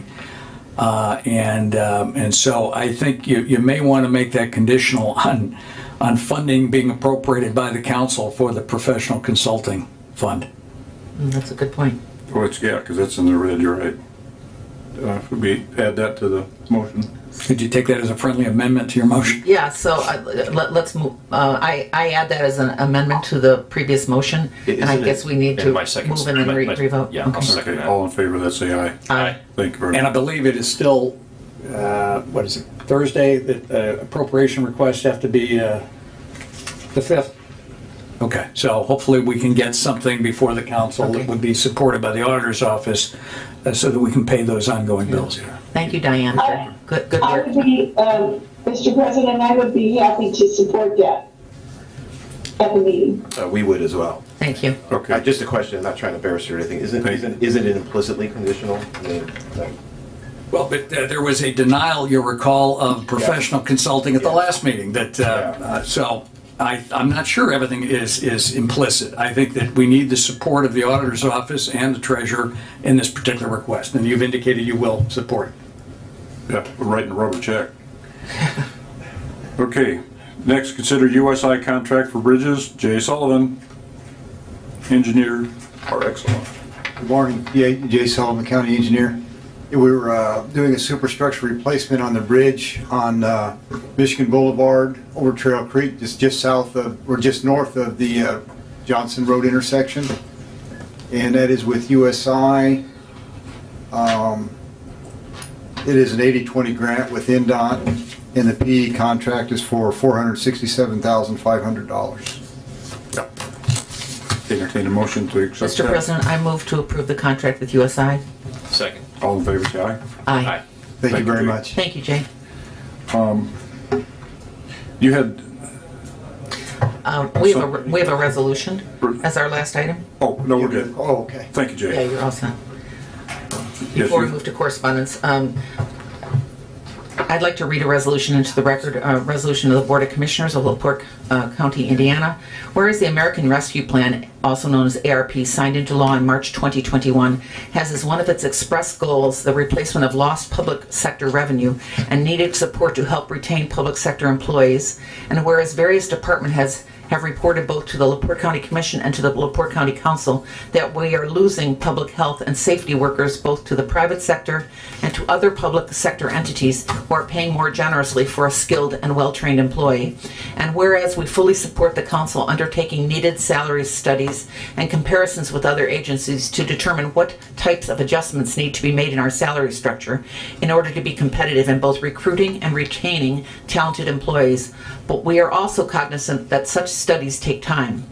And whereas there is an urgency in ensuring that, as the holidays approach, our dedicated and skilled county workforce understands the high value that we elected officials place on their work, whereas this commission has forwarded an ARP plan designed largely by input from the commission, the council, our department directors, and thoroughly vetted by our financial advisor that would provide an immediate quote-unquote shot in the arm to our workforce regarding the premium we place on their skills and dedicated work efforts. Specifically, $4,000 each in pandemic retention pay for, quote, frontline, end of quote, workers, and those who, quote, worked in the field, end of quote, during the pandemic, and then $2,000 for all other county employees, with $1,000 each to all part-time and seasonal workers, all to be paid with this county's share of ARP funds. And whereas the deadline for placing items on the November council agenda is November 5th, and we believe our friends and colleagues on the council share our concern about the exodus of skilled and well-trained employees and recognize the need to send an important signal now as the holidays approach regarding the high value we place on our county's workforce.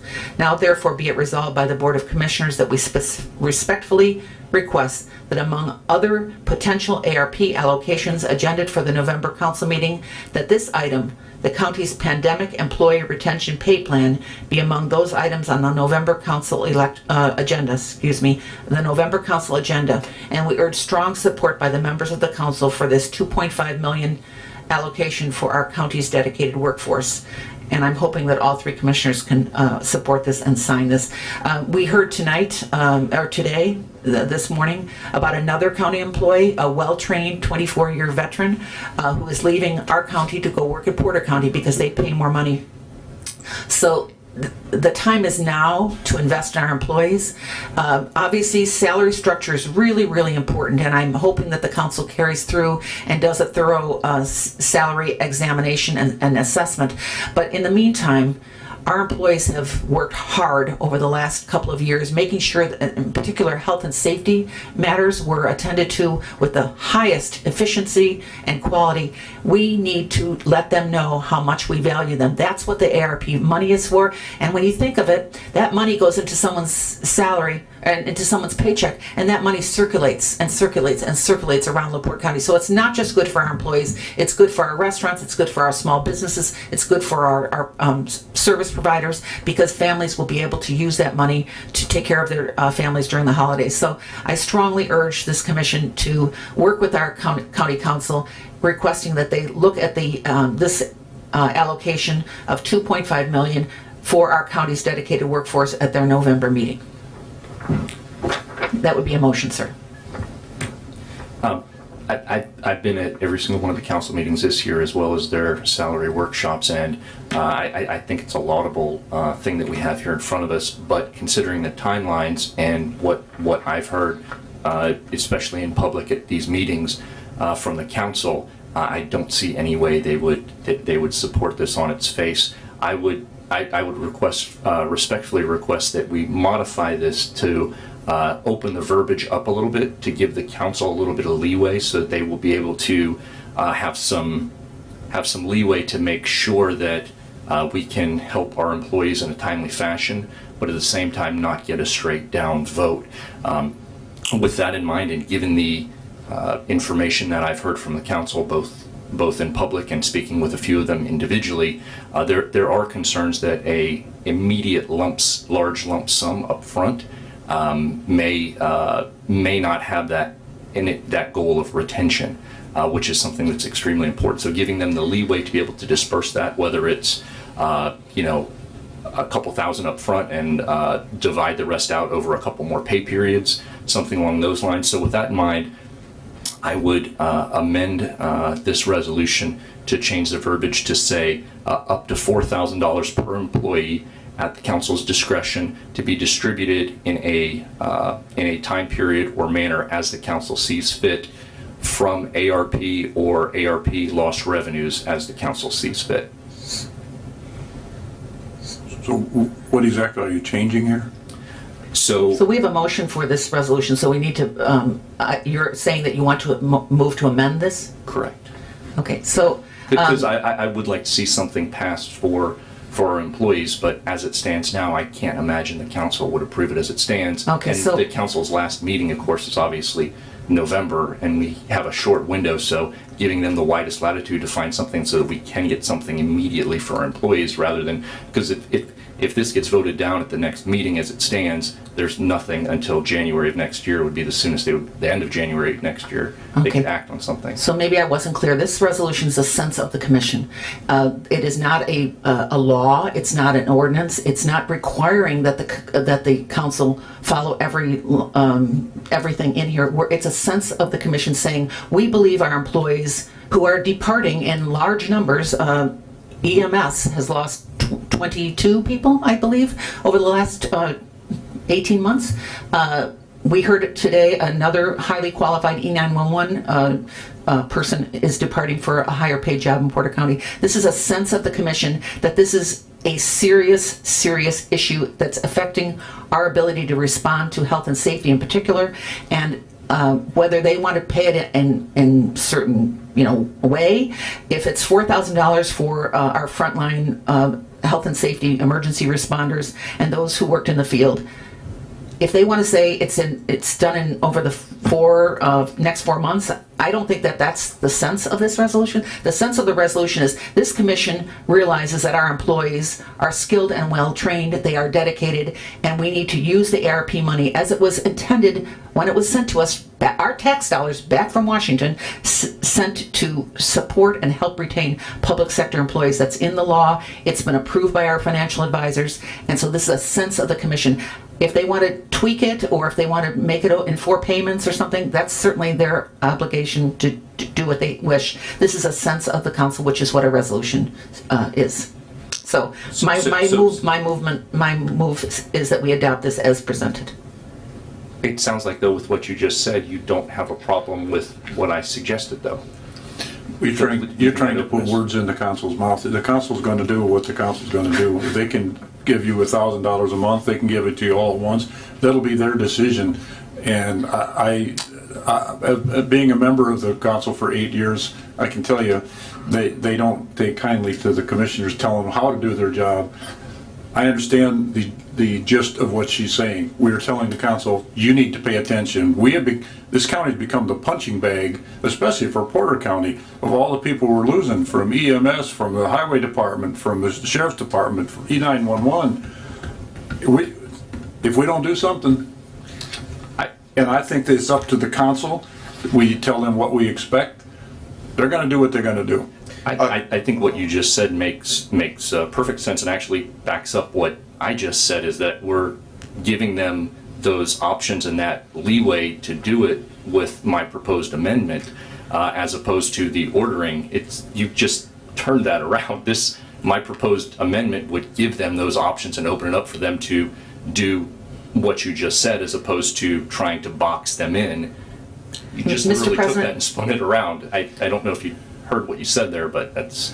Mr. President, a make a lot of resolution sense. doesn't box anyone in. A resolution's a sense of our thought and our beliefs and our values. And we're also actually saying we believe our friends and colleagues on the council share these concerns. So we're not saying this is what we think and we know you're going to throw it out. We're saying we know you share our concerns. You care about the employees like we do. Our folks are skilled and well-trained. And when you train an employee to do their job, and then they take that great training, thousands and thousands of dollars worth of training, and go somewhere else and apply it so they can get a better wage. Not that we blame them for doing that, but that's our tax dollars walking out the door. And so we are saying, our friends on the council, we know you agree that our employees are highly valued, well-trained, and dedicated. This is a suggested way to address this issue using ARP funds separate and aside from the much-needed salary studies where they are comparing our salary structure with other agencies similar to ours across the state, across the region.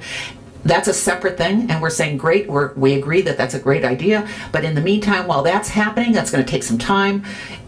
While that's happening, let's use the ARP money as it was intended, and that's to give our employees a retention bonus, and that money then will circulate through our communities as I described. So I think the resolution as it stands is my motion. Mr. President, procedurally, you want to take a vote on the motion to amend, and then you take a vote on the underlying resolution. Do we have a second on the motion to amend? Seeing none, do we have a second on the motion itself? Parenthetically, I'm not a fan of creating different classes of our full-time employees. I don't necessarily think it's appropriate for what we're doing here. Chair will second the motion. All in favor say aye. Aye. Aye, thank you very much. Moving along. Commissioners, Rich, I'd like to comment on, not about the resolution, that's your business, but I want to inform you about something in my professional capacity around pay. I think it's important. You do it in an email, but I think it should, around, the county really needs a long-term funding solution to this. I'm going to forward you an email later today that I forwarded to the council, they're the fiscal body, that shows that LaPorte County has the 5th or 6th lowest county income tax rate of any county. And this needs to be discussed, frankly, and I have a moral responsibility, and we need to set aside all of our political differences or whatever, and discuss the white elephant in the room. And this needs, I'm going to bring it up very briefly if you let me. Well, tonight in this room, tomorrow night, Thursday, at 6 o'clock, we're having a listening session. We're going to talk about ARP money. That would be the time to bring up anything related.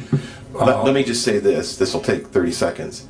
We have the 5th or 6th lowest county income tax rate in the state at 0.95%. The average of our peer counties have 1.65% as a county income tax rate.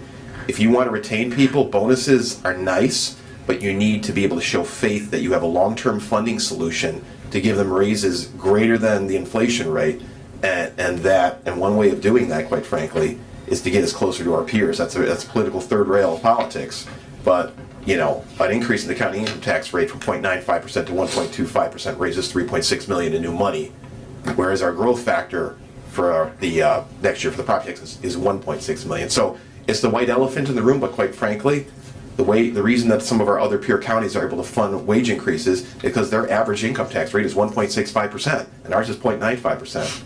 So, just for consideration, I'll forward you an email later today. I'd appreciate if you would weigh in on that tomorrow night at the listening session. Okay. Because the council will be there. Okay. Thank you.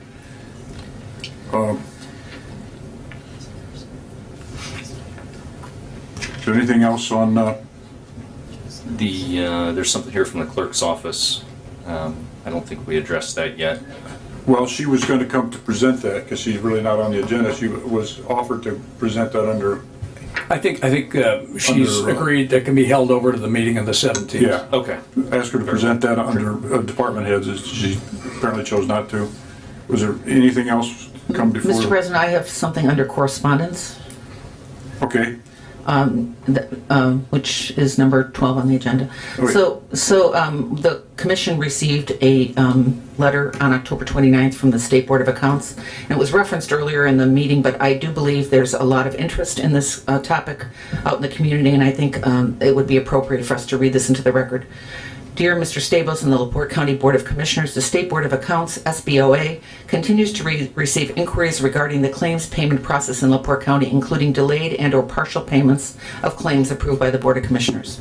In our letter dated September 16, 2021, we reviewed the claims process under Indiana Code 5-11-10-1.6C relating to the fiscal officer's responsibilities to review invoices and bills, and in Indiana Code 36-2-6-4B requiring payment of a claim against the county when ordered to do so by the commissioners or under a court order. It is our understanding that the commissioners recently ordered the payment of certain claims. If so, we encourage the auditor to pay such claims.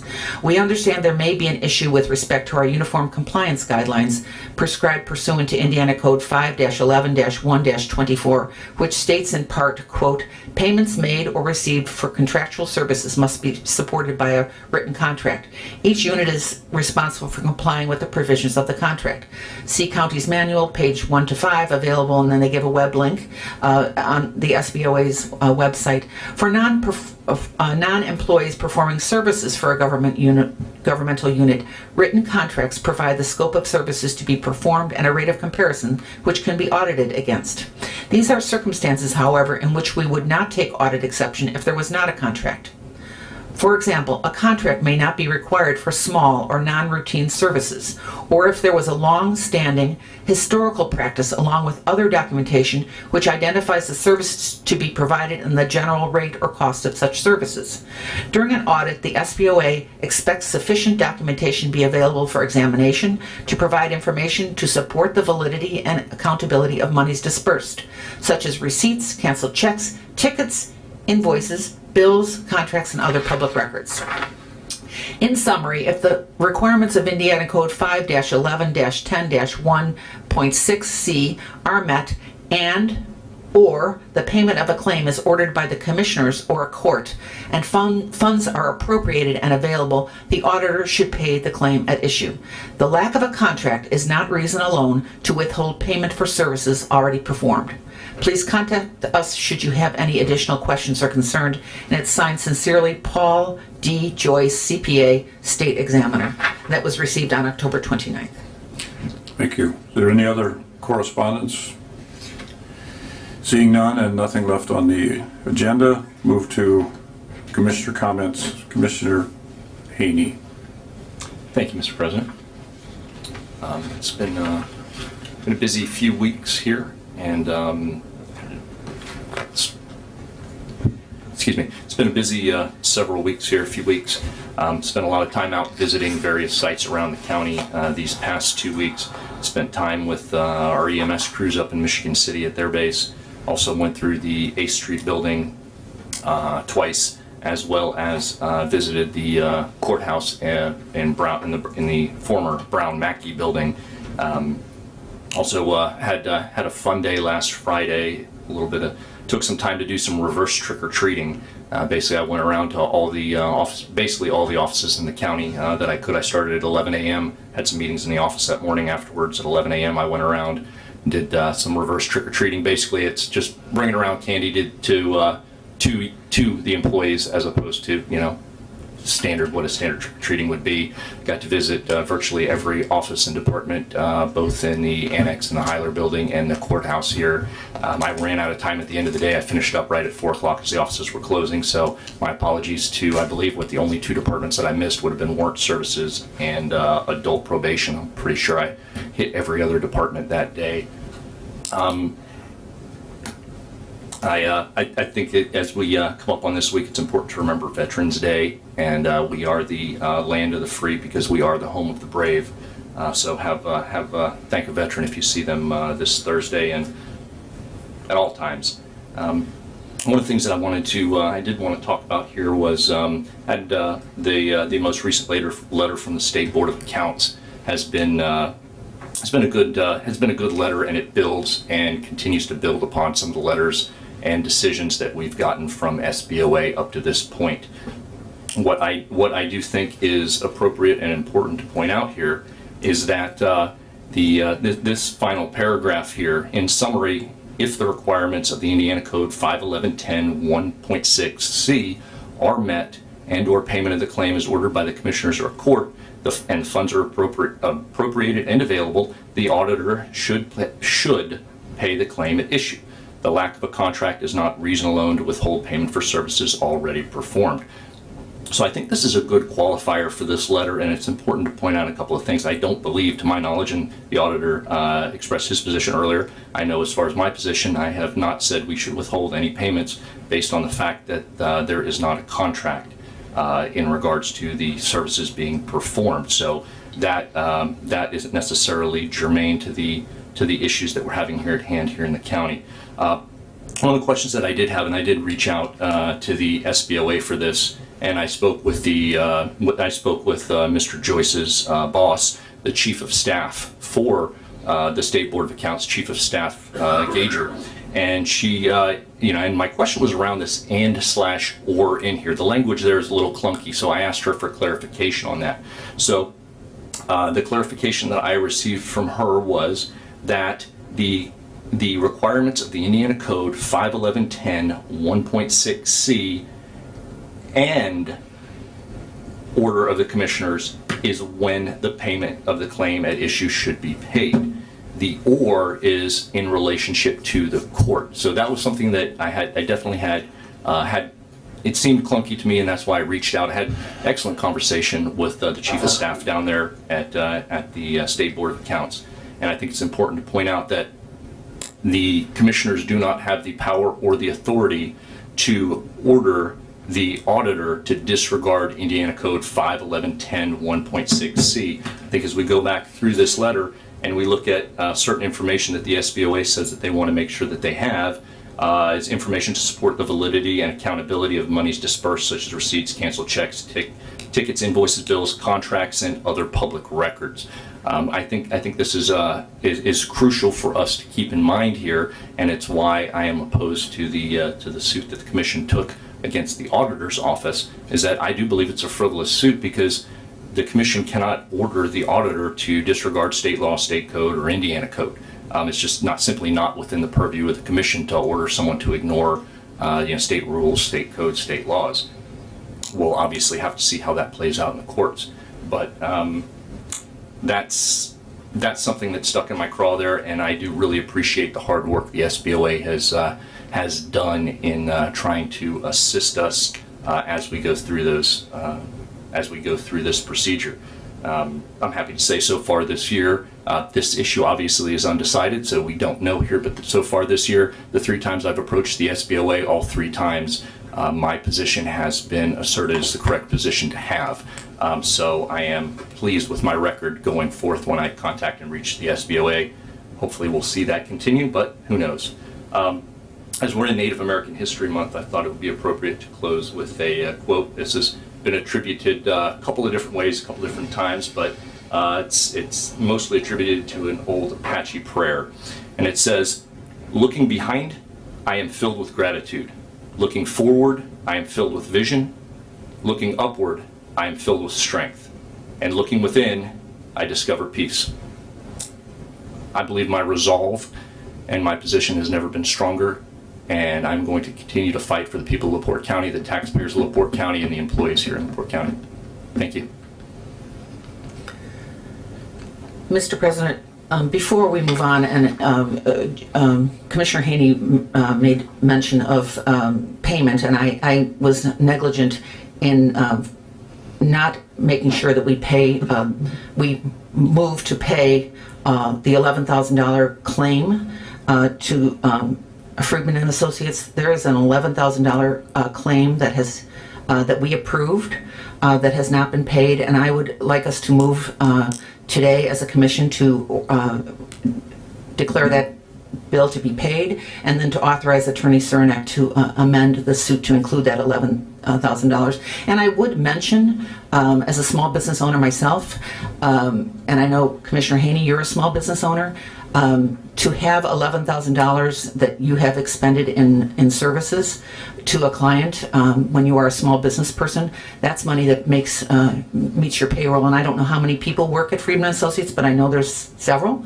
and that there's families who are relying on that paycheck. So I would like the commission to I would like to make a motion to pay that $11,000 that is owed to Friedman and Associates, and then also to authorize our attorney to amend the suit to include the $11,000 bill.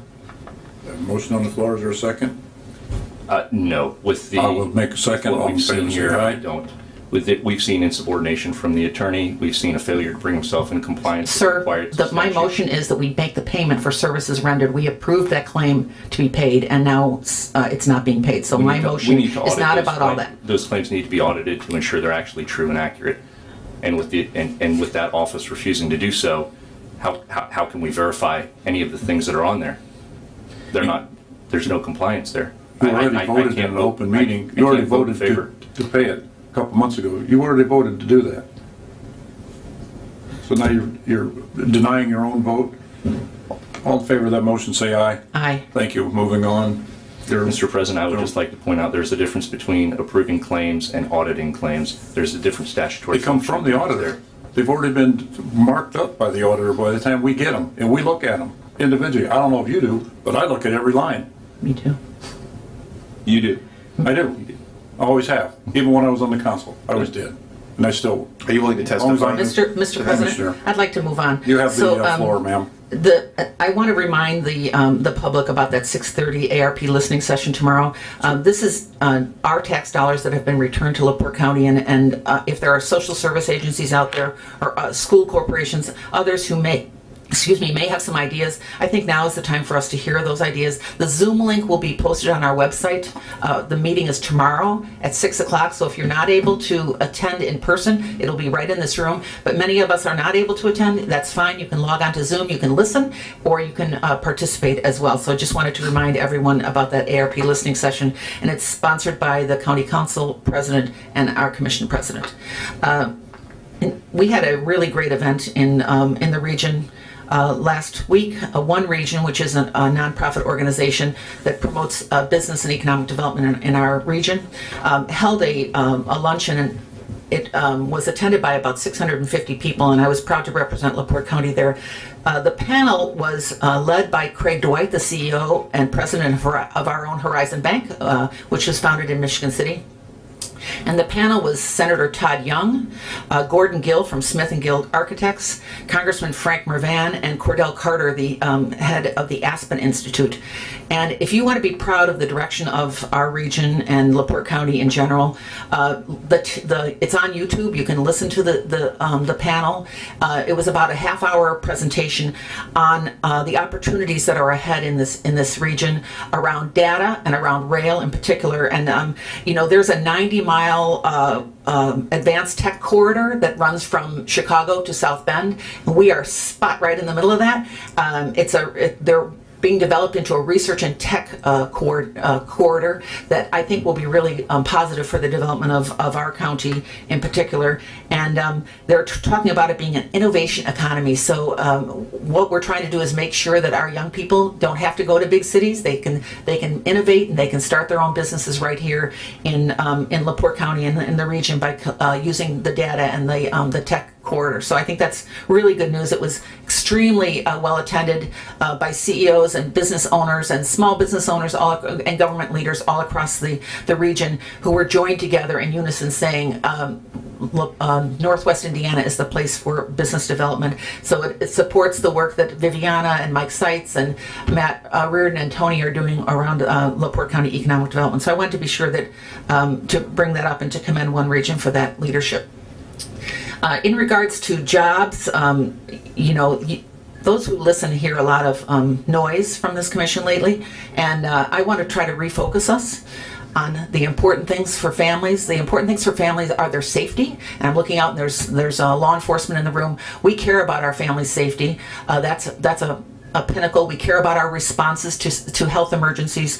We care about jobs. And so I want to talk a little bit about the LaPorte County Works project that we started.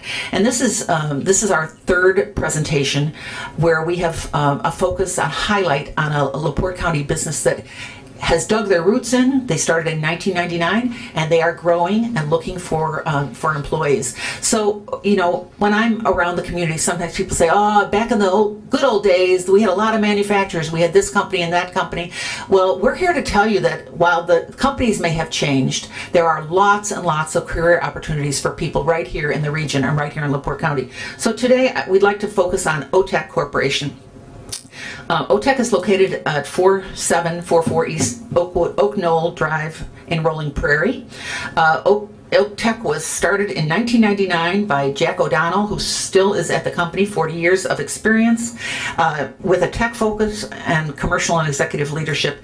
He founded OTEC with an emphasis on innovation and exceptional customer service. They're a leader in the country, right here in Rolling Prairie, Indiana, in thermoplastic compounding, and it's just one of the largest vinyl compounders in the Midwest. OTEC aims to surpass its competition in 4 key areas: customer service, innovation, product development, and quality. They design, develop, and custom manufacture high-quality specialty PVC compounds, thermoplastic elastomers, alloys used in electric wire and cable, footwear, houseware, roofing, agricultural parts, and automotive industries. So it's pretty amazing all this stuff is happening right here in our county. The company has seen consistent growth, and they credit their success on their focus on fair treatment of their employees and a cohesive family environment in their workplace.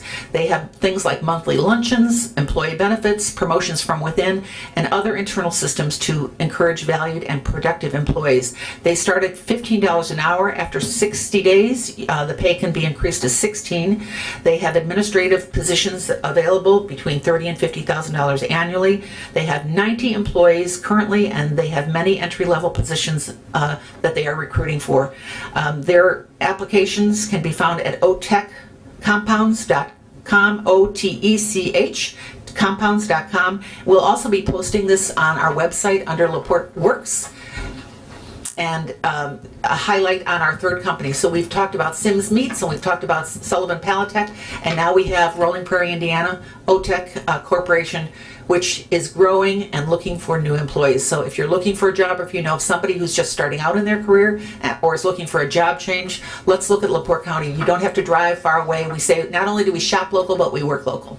So, Mr. President, this will be on. This is in your package, and this will be online shortly. And then